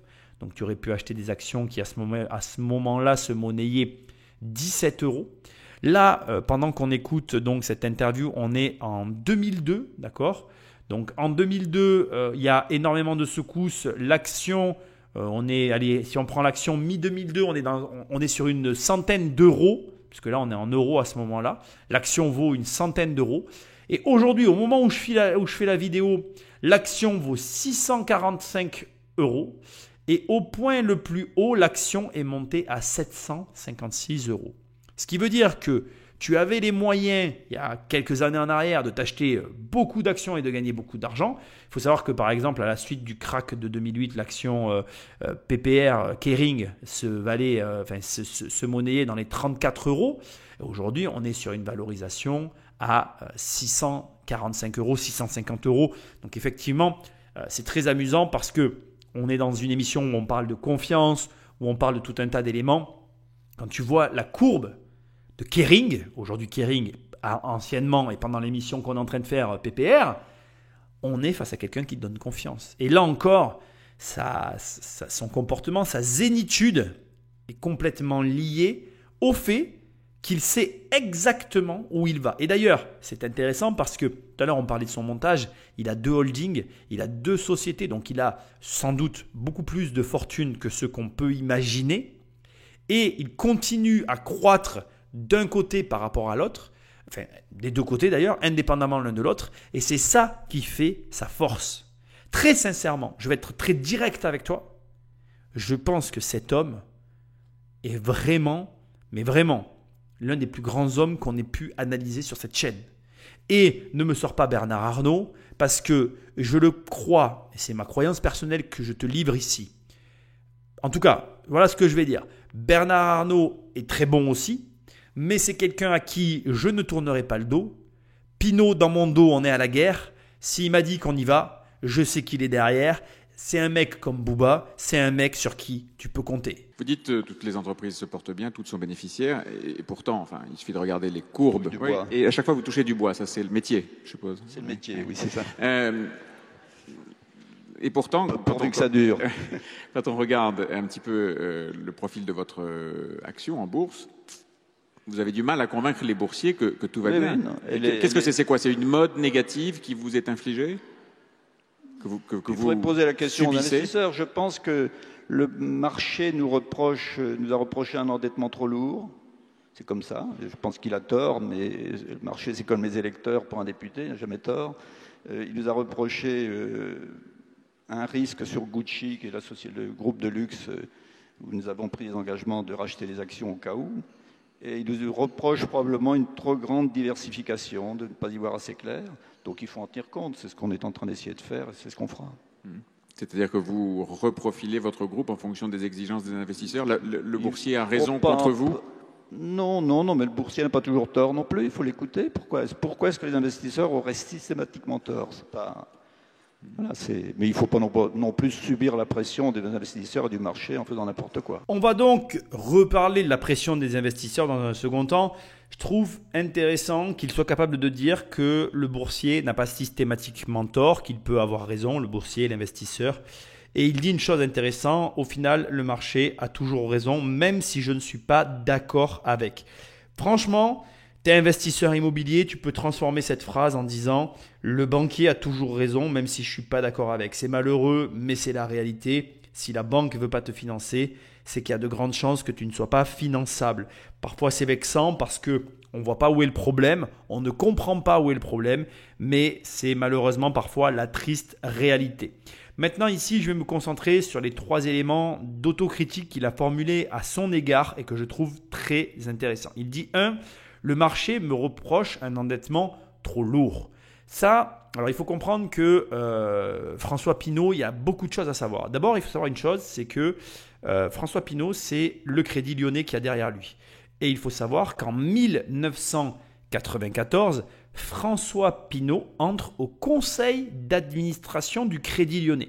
À cette date-là, en 1994, il faut que tu comprennes que François Pinault sort d'une très longue carrière de coûts financiers fumants. C'est-à-dire qu'il faut comprendre que entre le début de ses activités, donc en 1962, où il commence et où, avec l'aide du Crédit Lyonnais, il commence à reprendre la scierie de son père. Et 1962 à 1994, on parle quand même de 32 ans. Il faut que tu comprennes donc qu'on a derrière M. François Pinault énormément de coups fumants. Par exemple, le coup pour lequel il est le plus connu et qui lui a même valu un film où il y a, comment il s'appelle, j'ai mangé son nom à l'instant, Depardieu qui joue son rôle, si je ne dis pas de bêtises parce que je n'ai pas vu le film. Je ne vais pas te mentir, je fais beaucoup de recherches pour ces émissions, mais là, je n'ai pas vu le film. Donc il y a un film sur le sucre où Depardieu joue le rôle de Pinault. Il faut savoir que donc il va placer 300 000 francs sur le sucre juste avant son envolée. Et il va empocher 100 millions de francs, suite aux 300 000 qu'il a placés, sur le sucre. Crois-moi, il y a beaucoup de gens qui n'auraient pas fait le quart de ce qu'il a fait à ce moment-là. Quand il te dit « garde ton calme », il sait de quoi il parle, le bonhomme. Pareil, parmi, en tout cas personnellement, les faits d'armes qui m'ont réellement marqué chez François Pinault, il y a un élément dont on ne parle jamais le concernant, c'est le rachat des junk bonds d'une compagnie d'assurance californienne, Executive Life, si tu as envie de faire des recherches sur le sujet, qui à ce moment-là, lorsqu'il les rachète, sont en dépôt de bilan. Et, alors, il y en a qui disent en dépôt de bilan, il y en a qui disent au bord du dépôt de bilan, bref. Quelque temps après le rachat, gros risque financier qui a été pris pour sa part, les titres reprennent de la valeur et on parle carrément d'un retournement économique au bénéfice de François Pinault. Donc on est sur quelqu'un qui, de façon très logique, a totalement fait ses preuves auprès des banquiers quant à sa qualité de financier et qui non seulement a fait ses preuves, mais qui a montré à plusieurs reprises au Crédit Lyonnais qu'il était capable de gagner non pas de l'argent, mais énormément d'argent, de façon démesurée. Et donc là, on comprend pourquoi. Donc d'un côté, on a le Crédit Lyonnais qui intègre certaines de ces sociétés, parce que ça aussi je te l'ai pas précisé, mais il faut que tu saches que derrière François Pinault, il y a le Crédit Lyonnais et dans ses filiales, le Crédit Lyonnais a pris des parts. Et inversement, le Crédit Lyonnais a demandé à François Pinault d'intégrer le conseil d'administration. Juste retour des choses, je voulais que tu l'entendes et c'est important de l'entendre à ce stade parce que quand tu l'entends dire le marché considère que j'ai un endettement trop lourd alors que je ne le considère pas, j'ai envie de te dire le garçon sait de quoi il parle. Après, ici c'est difficile pour moi de parler, j'ai pas fait de recherche sur l'état actuel, enfin au moment où l'émission a été tournée, donc en 2002, j'ai pas regardé l'état actuel de la société, je t'avoue que sinon l'émission durerait des heures et c'est pas le but, mais c'est intéressant de voir que, et c'est quelque chose que j'apprends à mes élèves dans la formation, la connaissance financière n'a pas de valeur. Si tu veux être le patron, si tu veux être le chef, si tu veux être la tête de file, tu dois avoir une connaissance financière élargie et une vision claire de la finance pour toi, pour ton groupe, pour tes sociétés, pour ton développement. C'est clair, limpide et surtout non négociable. Donc le premier point, il est très intéressant parce que malgré tout, malgré l'étendue de sa connaissance financière qu'on ne doit pas remettre en cause, il dit, je te le rappelle, bon, les investisseurs m'ont jugé comme étant trop endetté, le marché finalement a toujours raison. Personnellement, je te le redis et à la lumière de tout ce que je viens de te dire, tu dois comme moi être impressionné de l'entendre prononcer ces mots-là. En toute sincérité, tu peux être que subjugué parce qu'il y a beaucoup de personnes à son niveau à lui qui n'auraient pas l'humilité qu'il a. Et alors, dans une époque où on a tous des mecs qui se la ramènent en roulant des mécaniques alors qu'ils n'ont rien derrière, écouter une interview comme celle-là, ça remet les pendules à l'heure. Ça remet les pendules à l'heure. Aujourd'hui, au lieu de regarder ces débiles, ces cervelés de la télé-réalité, je veux dire, tu peux avoir du respect pour ces mecs-là. Après, Je ne critique pas les mecs de la télé-réalité, ils ont un business qui fonctionne, tant mieux pour eux. Mais ce que je veux te dire, c'est qu'ici, on a quelqu'un qui a accompli des choses et qui pourtant fait preuve d'une humilité dont il y a tant de personnes qui auraient besoin de ça. Enfin bon, bref, je dis ça et je dis rien. Passons au deuxième point. Il dit, on me reproche le risque sur Gucci. Alors Gucci, je ne sais pas si tu connais un petit peu l'affaire, Gucci chichi, hein, je chichi un peu le truc. Gucci, je ne sais pas comment il faut dire. La maison Gucci a été rachetée par PPR à ce moment-là, Kering aujourd'hui, au nez et à la barbe de LVMH. Il faut que tu saches qu'il y a eu vraiment une bataille interne avec des rachats d'actions à LVMH, avec entre autres un dividende exceptionnel versé à tous les actionnaires sauf au groupe PPR. Bref, on peut parler vraiment d'une prise de position par François Pinault et aussi d'un coup d'éclat, parce qu'il faut que tu saches que dans la même journée, d'accord, il prend 40% des parts de la marque de Gucci. Alors là, par contre, on est en 99. Donc en 99, il prend 40% de Gucci. Et entre 2001 et 2002, en 2001 d'ailleurs pour être précis, il va racheter complètement Gucci à LVMH. Ça, c'est ce qu'il a fait. Et en 99, là je reviens un peu en arrière, donc il prend 40% de la marque Gucci et 100% de Sanofi Beauté qui, à ce moment-là, possédait Yves Saint Laurent. C'est comme ça qu'il a mis un pied dans le luxe. Il faut savoir que c'est un coup d'éclat. Il a fait ça en une journée. Et c'est vrai, on parle vraiment d'un financier redoutable. Et là, à ce stade, je pense que tu as compris le secret de François Pinault. François Pinault est avant tout un financier. Je l'écris en même temps que je te le dis, parce que je voudrais que tu l'écrives toi aussi. Écris que tu dois devenir un financier, parce que c'est le secret de la réussite. Et on parle ici d'une personne qui maîtrise les OPA, pour qui les lois sur les OPA ont été modifiées. On parle de quelqu'un qui est capable de spéculer sur des matières premières. On parle de quelqu'un qui redresse des entreprises. On parle de quelqu'un qui a réellement une connaissance élargie du domaine financier à tous les niveaux, parce qu'il fait aussi de l'immobilier, parce qu'il fait aussi, alors je te le rappelle qu'il fait au travers de Martin Bouygues, mais il le fait aussi au travers de ses entreprises. Tu l'as vu dans le tout premier épisode que j'ai fait sur lui, il a racheté le domaine Château-Latour, notamment pour tout ce que ça proposait au niveau vignoble, mais aussi pour la dimension immobilière qui se cachait derrière. Donc vraiment, si à ce stade, tu n'avais pas compris le secret de François Pinault, là je te le révèle parce que c'est le moment de le révéler, on est face à un grand financier avant tout. Au passage, juste parce que ça me revient et j'ai peut-être oublié de te le dire, une OPA, c'est une offre publique d'achat. D'accord ? Et c'est réglementé, il y a un cadre. Je ne vais pas en parler ici, sinon ça va durer trop longtemps. Je t'invite à te renseigner sur le sujet. Si tu es intéressé, tu comprends que comme c'est le métier vers lequel tu te diriges, tu te dois de faire des recherches sur le sujet. Dernier point, il est trop diversifié. Et alors ça, c'est très intéressant parce que je te l'ai expliqué tout à l'heure, je ne vais pas revenir. Il est diversifié parce que c'est un financier, parce qu'il a la voilure pour l'être. Et je vais te l'expliquer en 30 secondes, on ne va pas rentrer dans ce dernier point. C'est un point de vue du marché parce que le marché n'a accès qu'à une seule de ces deux holdings. Et lui, en fait, il a une vision globale, comme le Crédit Lyonnais d'ailleurs, ont une vision globale de sa couverture financière, enfin de son envergure financière, que le marché n'a pas, puisque le marché ne voit que 50% de ce qu'il possède. Et c'est logique en fait qu'en ne voyant que 50% de ce que possède une personne, tu puisses t'inquiéter de son endettement en ne connaissant pas, en ne sachant pas comment est fait l'autre partie. Ce qui est intéressant d'ailleurs, puisque avec l'information que je t'ai donnée tout à l'heure, en connaissant l'entremêlement qu'il y a entre le Crédit Lyonnais et François Pinault, tu comprends que si le Crédit Lyonnais l'a suivi à hauteur de cet endettement-là, c'est que quelque part, connaissant la France et son système autour de l'endettement, tu peux être rassuré sur l'endettement de François Pinault. En tout cas, personnellement, avec toutes les recherches que j'ai pu faire sur le bonhomme, je te garantis que s'il y avait une personne à qui je confierais mon argent, c'est bien lui. Donc, finalité, on clôture cette partie-là. François Pinault est un financier. Tu veux réussir dans la vie, il va falloir que tu deviennes toi aussi un financier. Mais pas un financier de bas étage, non. Un financier à la hauteur de ce bonhomme-là. Et crois-moi, on parle du mont Everest là. On ne parle pas d'autre chose. Comment est-ce que vous jugez cette pression précisément et le fait qu'il y a en effet des modes qui font subir parfois injustement à des groupes une pression presque insupportable? Je juge assez sévèrement, mais c'est comme ça, c'est un état de fait, c'est une situation. Like it or not, you have to deal with. Oui, absolument. Donc vous faites. Il faut faire avec, oui. faire avec, il faut s'adapter, mais ne pas le subir.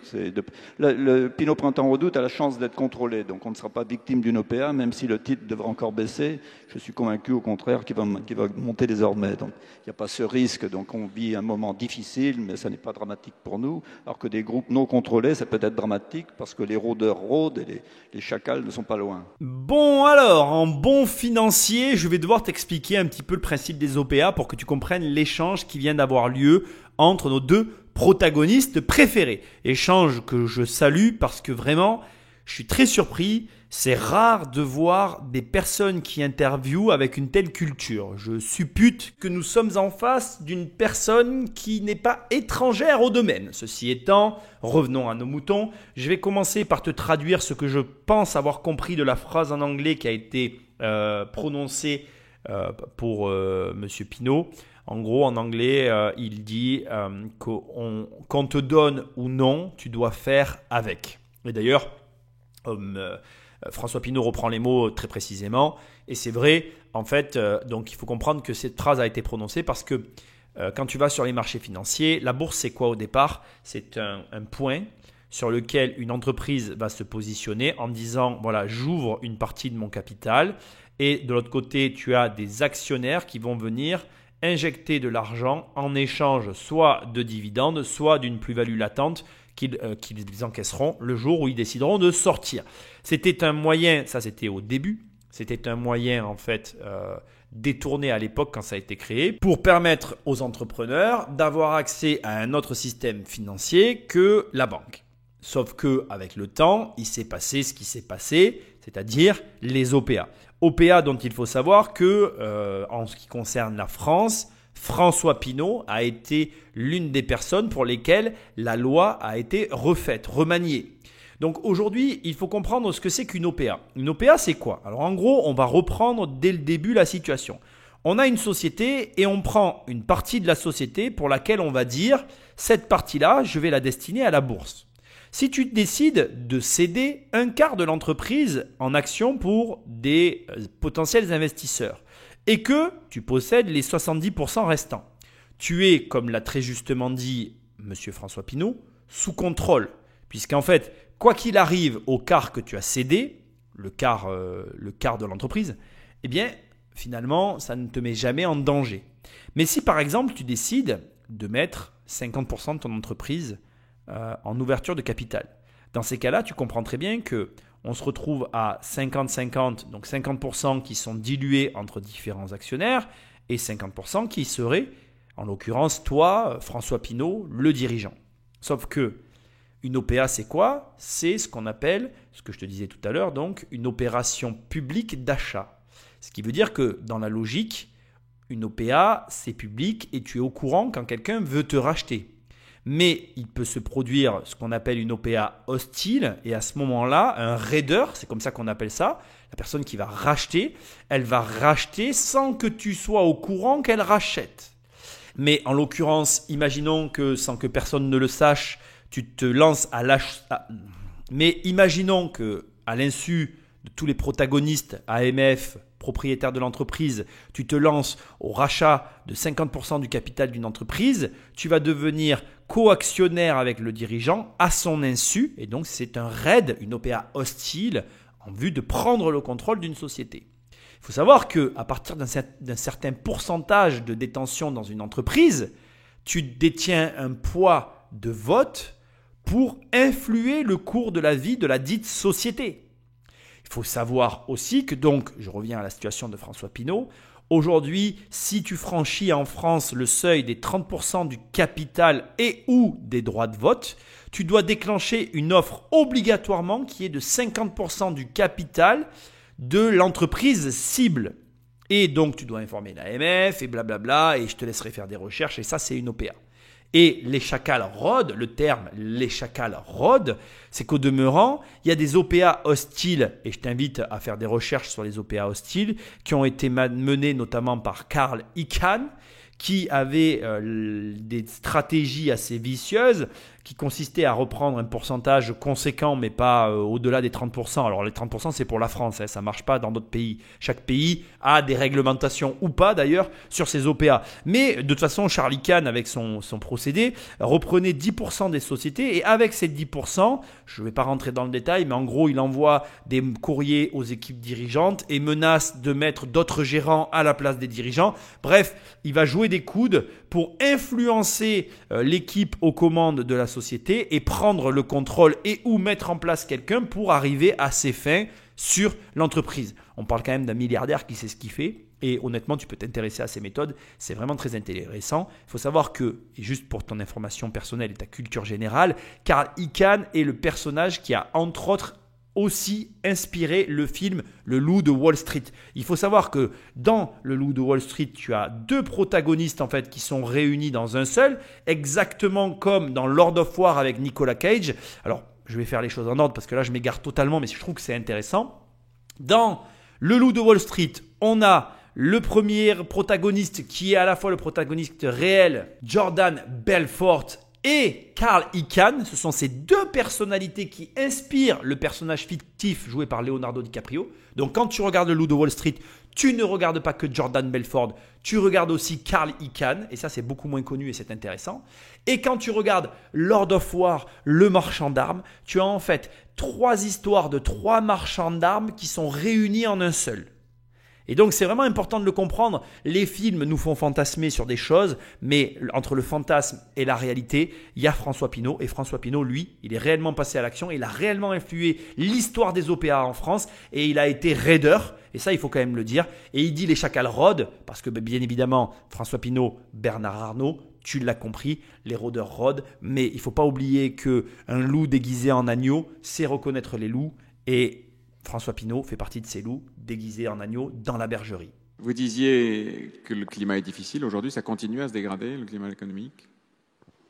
Vous avez des très bons capteurs, hein, la grande distribution. Jusqu'ici, la consommation n'a pas été mauvaise, elle s'est plutôt même bien tenue.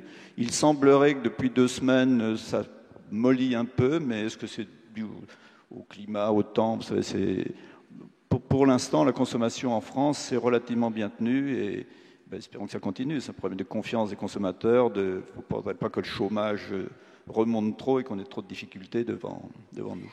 Vous êtes inquiet de cela, de cette perspective? Inquiet, non, mais préoccupé et attentif, bien sûr. Il faut regarder les choses de près et voir comment tout ça peut évoluer. Qu'est-ce qui peut faire, selon vous, que l'ambiance peut changer, que le déclic peut se faire et que cette espèce de langueur qui a saisi la tête de beaucoup de patrons fasse place à un petit peu d'optimisme? Je pense que la question irakienne, de l'intervention américaine en Irak ou que l'armée américaine attaque ou renonce d'attaquer, mais il faut qu'il se passe quelque chose. Ça, c'est déjà une hypothèque très importante. Et ensuite, il y a l'état de l'économie américaine et d'une reprise aux États-Unis qui devrait faire repartir les économies européennes. Mais on ne vit pas nos économies ne se sont pas effondrées. Ce sont les marchés financiers qui ont beaucoup baissé, mais nos économies ne se sont pas effondrées. Ouais. Alors, il ne faut pas lire l'économie au travers des marchés financiers. Voilà. Là, cet échange, il est ultra, mais alors vraiment ultra intéressant. Je ne sais pas si tu as remarqué, mais on a de la géopolitique. Quand on te parle de l'Irak, des enjeux d'une guerre et de ce qui peut se passer, c'est de la géopolitique. Et à ce niveau-là, c'est quasiment logique qu'on se retrouve face à ce type de discussion. Mais là où ça devient vraiment pour moi hyper intéressant, c'est que peut-être que tu l'avais déjà remarqué, et j'en suis sûr parce que tu es très intelligent, mais en fait, quand tu possèdes un groupe, et peu importe sa taille, tu as effectivement un thermomètre qui est des plus précis sur l'état économique d'un pays. Parce que tu peux apprécier dans son ensemble l'état de la consommation tel qu'il a été. Et du coup, tu comprends que cet homme-là, François Pinault, il a dans la tête des informations qui valent de l'or. Quand tu connais les données économiques générales d'un pays qui sont retranscrites par des chiffres que tu as toi-même collectés sur les différentes cellules de ton groupe qui sont des chiffres précis avec des informations d'une qualité supérieure, tu commences à comprendre d'où les personnages tels que lui tirent toute leur capacité à faire ce que nous, communs des mortels, nous ne pouvons pas faire. Et ça se résume dans la puissance d'un groupe. Et je te rassure, et je veux que tu l'entendes, Tout le monde peut monter un groupe. Et je le répète parce que c'est important, tout le monde peut monter un groupe. Et c'est vraiment important ce que je suis en train de te dire. Ce n'est pas anodin, ce n'est pas un truc où je dis oui, il dit ça, bon, il rêve. Non, non, c'est possible.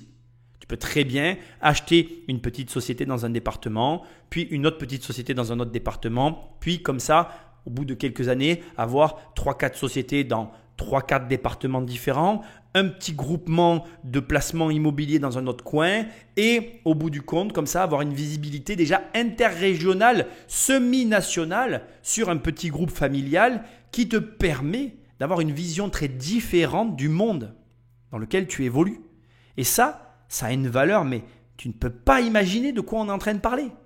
Et si tu devais essayer par l'analyse de comprendre d'où viennent les informations, comment il peut arriver à prendre telle décision plutôt que telle autre, tu as déjà une piste, ne serait-ce que par la structure même de ces sociétés et de l'appréciation qu'il peut en avoir par sa situation au sein du groupe. Il possède 2 holdings qui possèdent une myriade d'entreprises dans le monde. Il a une vision globale sur une économie globale. Il fait autant du macro que de l'économie généralisée et il est capable de répondre à des questions de géopolitique parce qu'il voit les enjeux et les conséquences de ce qui peut se passer. Alors bien évidemment, au niveau international, ce n'est pas quelque chose auquel tu vas avoir accès dès le départ, mais au niveau national, si déjà tu arrives, comme je te le dis, en interrégion à te déployer, crois-moi, tu vas avoir un avantage non négligeable sur tes concurrents. Bonsoir Monsieur le Président, Pierre-Hervé Gauthier. L'analyse des risques fait partie de la démarche inhérente de tout entrepreneur. Je voudrais savoir comment vous faites dans votre groupe et au-delà de ça, est-ce que par rapport à une démarche rigoureuse et rationnelle, il y a des éléments d'intuition qui finalement prédominent sur vos décisions? Bien sûr que l'intuition est un élément important. Les décisions se prennent ou les risques se prennent ou ne se prennent pas en fonction d'analyses qui sont des analyses financières, des analyses qui tiennent compte des circonstances, etc., etc. Mais au bout du compte, c'est le flair et l'intuition qui peuvent être déterminants. Et peut-être que le fait de ne pas avoir fait d'études, justement, fait que ce flair et cette intuition restent plus développés qu'autrement. Juste ici, je vais pas contredire, mais amener une opinion un petit peu divergente de ce qui vient d'être dit là. Très souvent, on l'entend cet argument, les gens qui ont fait des études n'écoutent pas trop leur instinct. Je veux quand même te dire que je pense pas que ce soit vrai. J'ai fait un peu des études et j'écoute énormément mon instinct. Après, je pense plus que c'est une question d'à quel point tu t'es laissé influencer par la société, d'à quel point tu es intégré, ou plutôt je dirais en accord avec les codes de la société. Et je dirais aussi que tout ça dépend aussi grandement du milieu dans lequel tu évolues, de ta vision que tu vas avoir. Pour moi, ta capacité à écouter ton instinct, elle est intimement liée à ta capacité à faire face à ce qui t'arrive, à ta capacité à ne pas forcément suivre le mouvement, enfin bref, finalement à ta singularité en tant qu'individu. À quel point tu es capable de laisser s'exprimer ta singularité. Parce que je crois personnellement qu'on a tous une singularité, mais je crois que certains d'entre nous la réfrènent, la contrôlent, la tiennent sous silence, enfin, je ne sais pas comment il faut dire, l'apprivoisent plus que d'autres. Il y a des gens qui sont naturels, qui arrivent à être naturels, qui ont cette capacité à être eux-mêmes envers et contre tous les codes de la société. Et à l'inverse, il y a des gens qui sont très soumis aux codes de la société et du coup, écoutent un peu moins leur instinct. Voilà, simplement, je voulais juste te dire que pour moi, ta capacité à t'écouter, à entendre cette voix qui est à l'intérieur de toi, elle est pas forcément liée à ton niveau d'études. Alors oui, je comprends d'où vient ce raisonnement. Je comprends que des personnes s'imaginent que quand tu as fait beaucoup d'études, tu t'écoutes un peu moins. Mais j'ai envie de te dire que si tu as fait des études, tu peux t'écouter ou apprendre à plus t'écouter si tu as du mal à t'écouter. Voilà. Dans tous les cas, être capable de suivre ce vers quoi tu tends, de suivre ce qui t'attire, c'est une vraie force en soi et c'est quelque chose qu'il faut cultiver et développer. Bonjour, je m'appelle Dominique Blanc. Bonjour. Voilà, il y a quelque temps, à la même place, Jean-Marie Messier nous a expliqué les vertus d'un conglomérat avec un schéma intellectuel extrêmement brillant. Et puis, depuis, vous savez ce qui est arrivé. Je voulais savoir si vous n'aviez pas froid dans le dos d'imaginer que votre cours de bourse pourrait rejoindre le sien. Oh, le ton monocorde. Oh, c'est énorme. Vous n'avez pas peur de vous planter, monsieur Pinault? 2 secondes, c'est pour dire ça m'a trop fait rire. Alors, il y a peu de temps, c'était il y a 2 ans, en effet, il était à cette même place et il était à l'apogée de sa célébrité. Merci de me préparer un beau week-end. Non. Non, Dieu merci, nous n'avons pas pris les mêmes risques. Le conglomérat Pinault Printemps Redoute n'a pas du tout la même allure que le conglomérat Vivendi Universal. L'endettement n'est pas le même et je suis confiant sur le futur de Pinault Printemps Redoute, faute de quoi je me serais dégagé déjà depuis un certain temps. Mais comme ça n'a pas été le cas, ce sont mes billes, vous savez. Il y a quand même une différence, vous devriez en tenir compte, ça. C'est quelque chose de très frappant. Tout à l'heure, quand je vous ai demandé de citer... Un entrepreneur qui joue avec ses billes ne réagit pas tout à fait comme un autre, comme un manager qui, quelquefois, peut jouer avec l'argent des autres d'une façon un peu légère. Pas tous, Dieu merci, la plupart des managers font comme si c'était leur argent, mais il arrive que d'autres oublient la valeur de l'argent et je ne pense pas que j'en sois arrivé là. Là, il s'est passé une chose impressionnante. Pour te recontextualiser, tu n'as pas vu les images, je vais juste te raconter ce qui vient de se passer. Monsieur Pinault, il n'a pas lâché, après avoir rigolé, il a souri, il a entrepris la réponse sans ne jamais lâcher du regard la personne qui lui a posé cette question. Et son regard était très particulier. C'était un regard en mode « ta question, elle me dérange.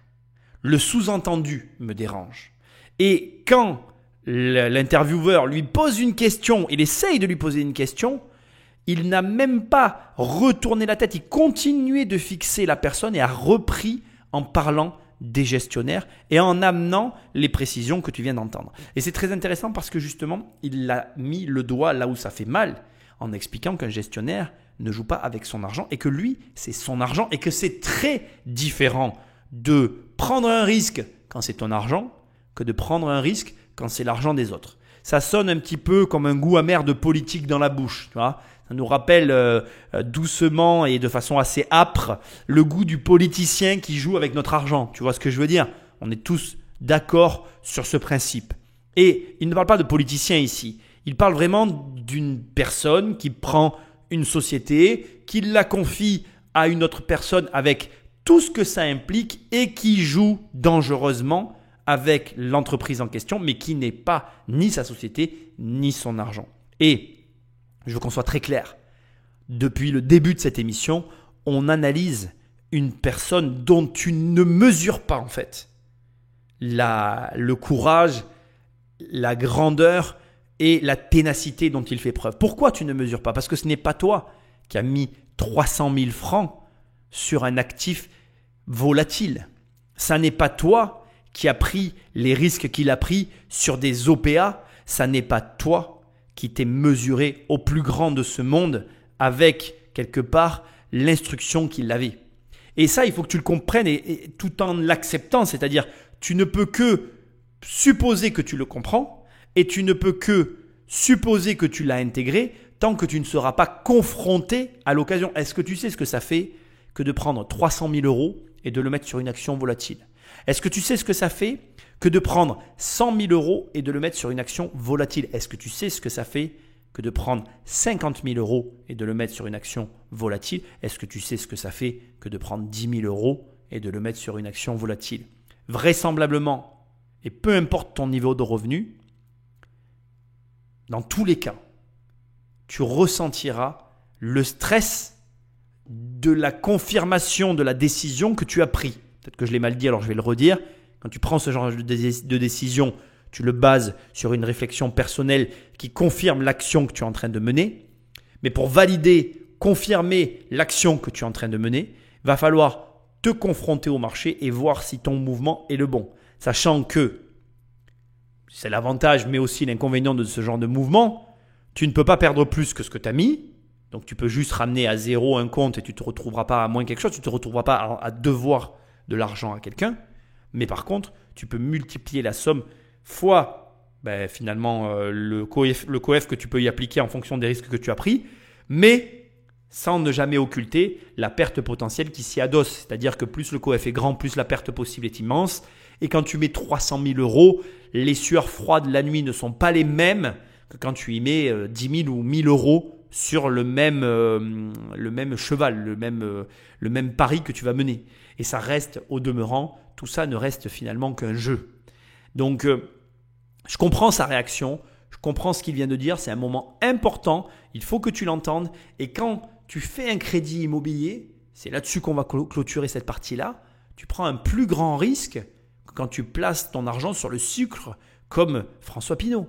Quand François Pinault place 300 000 francs sur le sucre, il place une fraction de sa fortune sur un actif volatile avec les risques que ça implique, mais le potentiel de gain que ça implique. Quand François Pinault achète une entreprise, c'est à peu près la même chose. Mais quand toi ou moi, on achète un bien immobilier, mais d'ailleurs même François Pinault, quand il achète un bien immobilier et qu'il fait un crédit à la banque pour acheter quelque chose de beaucoup plus gros que ce qu'il ne possède, eh bien là, il s'engage dans un processus où il peut perdre plus que ce qu'il a lui. Et c'est là où il te parle, par rapport à Jean-Marie Messier finalement, de l'engagement de son groupe. Et c'est là où il te parle finalement de son appréciation de l'endettement. Et c'est là où il te parle de son argent et de l'argent des autres, parce qu'il te dit, en réalité, moi, quand je m'engage, c'est avec mon argent. Donc au niveau de mon endettement, même si vous me jugez négativement, jamais je serai toujours là devant vous et engagé comme je le suis si j'avais pris des risques inconsidérés. Mais surtout, dans tous les cas, comme j'ai une holding où je continue d'être actif de la même façon que je le suis avec le groupe coté, bien finalement, ce que vous avez reproché à Jean-Marie Messier, ça devient compliqué de me le reprocher à moi-même. Et là, tu dois, en ce qui te concerne, commencer à être capable de déceler ceux qui te proposent finalement des placements, comme ceux qui te proposent finalement des investissements, mais qui ne sont pas de la partie, de ceux qui, à l'inverse, comme François Pinault et moi-même, nous faisons partie de la même famille, des investisseurs engagés sur un domaine sur lesquels, oui, tu peux les attaquer. François Pinault, comme moi et comme d'autres, on perdra et on a perdu de l'argent, mais on est toujours sur le terrain. Donc ça veut dire que on pratique ce qu'on propose, et si on pratique ce qu'on propose, on ne prendra pas des risques inconsidérés et surtout, on ne mettra pas en jeu notre réputation, parce que si on perd notre réputation, on perd la confiance de nos partenaires, et si nos partenaires ne nous font plus confiance, on ne peut plus gagner d'argent. Vous avez dit tout à l'heure que vous admiriez plusieurs patrons, vous en avez cité un, Gianni Agnelli, qui est à la tête d'une dynastie familiale et qui a géré l'argent de sa famille. C'est donc quelque chose de très important pour vous ? Vous savez, quand on a quand on a gagné ses premiers copecs et qu'on a bâti sa fortune, on n'a pas envie de la perdre. Alors bien sûr, on peut faire des bêtises par mégalomania, par imprudence, mais avant de faire ça, on réfléchit à deux fois quand même. Donc c'est quelque chose de très important, bien sûr. Lui, Agnelli et son groupe Fiat ont beaucoup de difficultés aujourd'hui. Oui. Beaucoup disent que c'est parce que c'est une famille qui n'a pas suffisamment investi, qui n'a pas mis suffisamment de moyens. Donc où est le bon réglage ? Où est la bonne formule, la martingale ? S'il y avait une martingale, ça se saurait, il y aurait des livres là-dessus, il n'y en a malheureusement pas. Je crois que le problème de Fiat, c'est probablement de ne pas avoir investi assez tôt, de ne pas avoir cru suffisamment dans cette industrie, alors que d'autres y ont cru, ont continué à se développer. C'est assez dramatique alors que M. Agnelli ou Gianni Agnelli est malade et souffrant de voir l'état de son groupe. C'est un peu comme dans un mauvais roman. Vous savez, c'est triste. Et en fait, ce qu'il est en train de te dire là, c'est un paradoxe. Il te dit, s'il y avait une martingale, il y aurait des livres et ça se saurait. Et on peut réussir qu'en investissant. Et là où je vais mettre un bémol, c'est que tu peux apprendre à investir. Ah certes, après, le secret de la fortune est grand bien en face. Je serais très audacieux que de te dire que je le connais. Personne ne le connaît. Mais finalement, il ne tient qu'à ça. Il ne tient que dans le fait d'investir, de ne pas perdre la foi, de continuer d'avancer là où la plupart des gens arrêtent. Cette capacité que tu vas avoir à rester sur les rails et envers et contre tout, à ne pas abandonner là où par exemple Giovanni Agnelli, lui a eu le souffle court sur ses investissements avec son groupe. Mais ce que tu dois comprendre derrière toute cette discussion qui peut paraître un peu obscure, c'est que finalement, l'argent est si particulier parce qu'on a un rapport très particulier avec. Parce qu'on décide tous, autant que nous sommes d'ailleurs, de soit lui donner trop d'importance, soit de le laisser trop entrer dans notre vie, soit de ne pas l'utiliser comme il devrait être utilisé. La vérité, elle n'est pas à un endroit précis, mais qui se cache un peu derrière cette discussion étrange, elle est aussi que ton rapport à l'argent va te permettre, comme je le disais tout à l'heure, de prendre ou pas des risques. Et tant bien même, prendre des risques en soi, ça n'est pas grave. Faire faillite en soi, ça n'est pas grave. Ce qui est grave, c'est de ne pas continuer à jouer en fait. Et j'emploie le mot jouer ici parce que les affaires, c'est un jeu. Alors c'est un jeu dangereux, c'est un jeu difficile, c'est un jeu compliqué, mais c'est un jeu. Ça reste un jeu. Et c'est un jeu sur lequel tu dois autant être capable d'assurer tes arrières, que être capable de prendre des risques, que être capable de t'exposer, que être capable de t'associer. C'est un jeu très vaste sur lequel tu vas devoir développer de vastes compétences pour couvrir justement la grandeur, l'immense rayon d'action que tu vas devoir couvrir. Mais il va falloir que tu développes énormément de compétences et tu vas devoir aussi accepter que tu ne pourras pas développer toutes ces compétences. Et ne pouvant pas toutes les développer, eh bien, tu vas te retrouver dans une situation très simple, c'est que tu vas devoir t'entourer, construire des équipes et avancer. Finalité, quand tu nous tiens. Et le point, c'est le suivant, c'est que on se retrouve ici face à quelqu'un qui t'explique tout simplement que quand tu as réussi effectivement à te bâtir un semblant de début de fortune, comme une fortune de bonne taille, comme une fortune colossale, ben la plus grande des souffrances, c'est de la perdre. Et la vérité, parce que pour le coup je me sens touché par ce qu'il est en train de dire, c'est que je comprends. Et tu dois comprendre. Si demain je te fais voyager en première, tu verras que quand je te mettrai en classe éco, tu vas voir la différence le premier jour. Après, au fur et à mesure des jours, tu t'habitueras, on s'habitue à tout dans la vie. Mais je t'assure que pour avoir vécu une descente aux enfers, et comme je le dis très justement dans mon livre Devenir riche sans argent, aujourd'hui, quand quelqu'un me dit oui, t'es centré sur l'argent, je lui dis non, pas du tout. J'essaye juste de récupérer ce qu'on m'a pris en fait. C'est mon sentiment profond. J'ai la sensation qu'on m'a enlevé une chose que j'appréciais énormément. Quand tu pouvais faire tout ce que tu voulais sans avoir à compter, quand il n'y avait pas de limite dans tes activités et que d'un coup, tu dois faire attention à tout, crois-moi. Mais alors, crois-moi sur parole, tu veux vite revenir au moment où tu n'avais pas besoin de compter. Parce que compter, c'est drôle pour personne. Est-ce qu'il y a un moment quand on est un homme, une famille, avec nécessairement des moyens limités eu égard à l'immensité du sujet boursier, est-ce qu'il y a un moment où il faut arrêter de grandir, arrêter de grossir ? Vous avez le choix en voulant ou continuer à contrôler votre groupe et vous le condamnez à arrêter de grossir. Et un capitaliste n'a, de mon point de vue, pas le droit de faire ça si l'intérêt de tous les actionnaires est de continuer à grandir. Parce que grandir n'est pas la panacée non plus, on l'a bien vu, mais continuer à se développer, à grandir d'une façon saine. Donc il doit accepter l'idée de se diluer, de se diluer dans le capital de ce groupe. C'est parce que c'est la vie, c'est comme ça, autrement il ne faut pas aller en bourse. Vous ne pouvez pas condamner des actionnaires minoritaires à un rendement de leur action inférieur parce que vous voulez garder le contrôle coûte que coûte. Beaucoup de patrons aujourd'hui disent que le poids des minoritaires est devenu excessif, qu'ils ont certes beaucoup de droits légitimes, justifiés, et qu'ils n'en avaient pas assez auparavant, mais que la mode est allée un petit peu trop loin. Quel est votre point de vue dans ce domaine ? Ils ont été tellement frustrés, blackboulés avant, c'est peut-être un coup de balancier un peu trop fort, mais que les minoritaires puissent s'exprimer, puissent être informés d'une façon stricte et précise, c'est la moindre des choses. Et que les conseils d'administration puissent leur rendre compte d'une façon plus claire et plus efficace, c'est aussi la moindre des choses. Est-ce que vous vous dites aujourd'hui, compte tenu de ce que sont les minoritaires aujourd'hui, je n'aurais pas pu faire ce que j'ai fait ? Je ne dirais pas ça, parce qu'à chaque fois qu'on a fait des opérations, on les a fait en parfaite transparence. On les a fait en fonction des règles économiques ou de fonctionnement de la COP de l'époque. Aujourd'hui, on ne pourrait plus le faire, parce que les règles ont changé. Vous ne voyez plus aujourd'hui, parce que les règles ont changé ? Les règles ont changé. Parce que les modes ont changé ? Les OPA sont à 100%. Alors à l'époque, quand j'ai commencé à lancer des OPA, c'était à 51%. Ensuite, on a modifié la loi, c'était la CFAO, pour la monter à 66%. J'ai fait l'OPA sur le printemps, on a modifié la loi en disant que ce sera désormais... Vous êtes un précurseur. Oui, voilà. Le rire de la fin, c'est le rire de l'homme pour qui la loi a été modifiée. Non mais, tu réalises qui on écoute ? On a modifié la loi à cause de cet homme-là. C'est assez impressionnant. Est-ce que tu connais quelqu'un qui a fait fléchir des lois? Maintenant, tu peux dire oui. François Pinault, tout ça pour des OPA. C'est hyper intéressant l'échange qu'on vient d'avoir, notamment sur comment on doit grandir et le fait qu'on doit grandir. Quand je vois qu'il y a encore des gens qui me disent « Oui, mais est-ce qu'on n'est pas dans une course ?» Mais non, en fait, tu es dans une course de rien. Si tu t'arrêtes d'avancer, tu es mort. Tu es mort.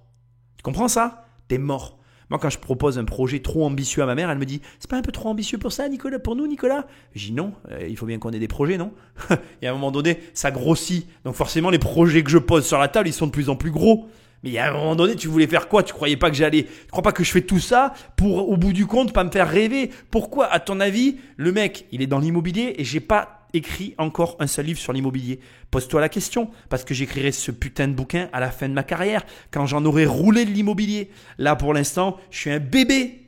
Et pourtant, je suis peut-être plus gros que certains, mais je suis plus petit que d'autres. Je suis un bébé. Quand je vais avoir sorti des Mouse Project, que je vais être là en mode, que tu vas lire, tu vas dire « Oh, le cochon, il a fait ça !» Comme on vient de faire avec François Pinault. Tu es là, tu dis « Oh là là, la loi, elle s'est pliée pour lui parce qu'ils se sont rendus compte que ses OPA financières étaient un petit peu violentes. » Et du coup, il a fait fléchir l'instance judiciaire. Ça laisse pantois. Elle est où la limite? Tu sais, à chaque fois que je fais une de ces émissions, il y a à chaque fois, et là c'est vraiment, je te le dis, je crois dans toutes de ces émissions, mais là à force ça va rentrer dans ta tête. Pour moi en tout cas c'est ce que ça me fait et j'espère que ça te fait la même chose pour toi. Pour moi il y a un verrou qui saute dans ma tête. Tu vois par exemple avec Carlos Ghosn, eh bien quand je vois que le mec était 15 jours à Paris, 15 jours au Japon, je me dis que mon terrain de jeu, la France, est trop petit. Je me dis c'est bon maintenant il faut que tu arrêtes, tu pars dans d'autres pays, il faut que tu passes dans le délire international.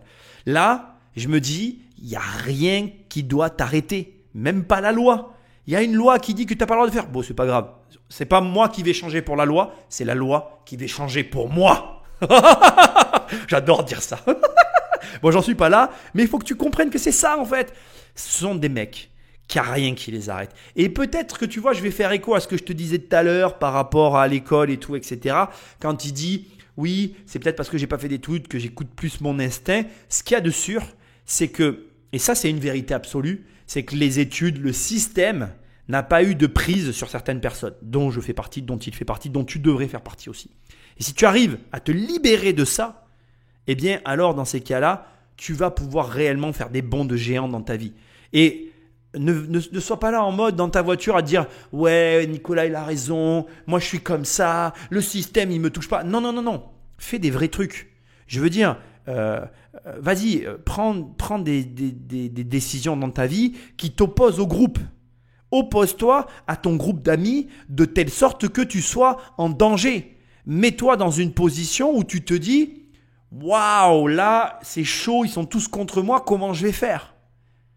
Par exemple, donne rendez-vous à des gens à un endroit et arrive excessivement en retard, sans les prévenir. C'est pas bien ce que je suis en train de te dire. On n'est pas en mode… il ne faut pas le faire en mode test, faut pas que ça… Mais c'est ce genre de situation qu'on cherche. Je ne sais pas, je vais te donner encore un exemple, parce que là c'est un petit peu maladroit ce que je viens de dire, mais je vais quand même le laisser parce que je trouve que ce que j'essaye de te faire comprendre, c'est que si tu arrives à te mettre en porte-à-faux vis-à-vis du groupe dans une situation difficile, où c'est dur de te justifier et de t'extraire, c'est là où tu vas arriver à comprendre. Parce que techniquement, là, on est là en mode waouh, François Pinault a fait fléchir la loi, mais quand il a fait le raid face au printemps, il y a quelqu'un qui l'a subi. On est face à une injustice finalement. Et on peut l'appréhender de deux façons. Et ma manière de voir la chose n'est pas que l'unique et bonne façon de voir la chose. Bien au contraire, c'est même la mauvaise façon de voir la chose. Parce que ce qu'il a fait, c'est un fondement qui n'est pas mauvais en soi. Il y avait juste ce qu'on appelle une absence de cadre juridique. On était dans un vide juridique. Donc si tu veux, en soi, même de dire que c'est mal, c'est pas réellement vrai. Mais il y a eu une victime. En gros, c'est ça que j'essaye de dire. Il y a eu une victime à ce raid. Et la victime, si on était là en train de l'analyser, on dirait que François Pinault est le méchant de l'histoire. Et c'est vrai aussi. Mais là où c'est intéressant pour toi, c'est que ça te montre qu'il n'y a pas de limite. Et les lois qui nous sont imposées ne sont que des lois humaines. Et qu'en définitive, même jusqu'à tes opinions sur le sujet sont façonnées par la société. Et à quel point tu es extrait de la société, Ben, en vrai, il n'y a qu'en t'y confrontant que tu pourras le savoir. Donc, nos limites. Alors bien évidemment, sois réaliste. Moi, quand je te parle tout à l'heure de gros projets que je suis en train de poser, etc., que je regarde et dans lesquels je me lance, c'est parce que j'ai les moyens de mes ambitions. Va pas chercher un produit à 1 million si tu n'as pas 200 000 euros minimum sur tes comptes. Il faut même plutôt avoir plus. Tu vois, si tu veux taper dans les gros projets, encore 1 million, c'est pas un gros projet. Je veux dire, c'est un petit projet pour un François Pinault. C'est un gros projet pour le niveau où je suis à un moment. Mais si je sors 10 projets dans l'année à 1 million, j'aurai 10 millions. Si j'ai 10 millions et que je revends quelques projets derrière, je pourrais aller taper des gros projets. Tu vois ce que je veux dire? Sois cohérent par rapport à ta situation, mais déplafonne et surtout ne t'impose aucune limite. Il n'y a pas de limite. Et là, François, il est en train de te le dire avec un rire en coin et en te disant, ben, j'ai été un précurseur, mais aussi,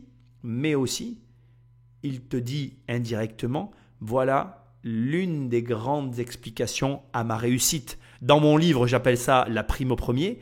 Dans la réalité, il faut se dire qu'un marché qui n'est pas réglementé, un marché qui est anarchique, c'est un marché dans lequel tu peux facilement faire ta place. Et arriver sur ce type de marché, c'est quelque part arriver le premier dans une mine d'or. Si tu es malin, même si tu n'es pas organisé, tu devrais pouvoir repartir avec quelques cailloux et normalement, si personne t'a vu et comme personne t'aura vu, tu devrais pouvoir bâtir une fortune avec ça.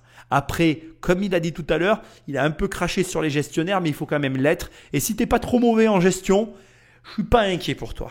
Mais alors, vraiment pas, surtout si tu écoutes les émissions de Immobilier Compagnie.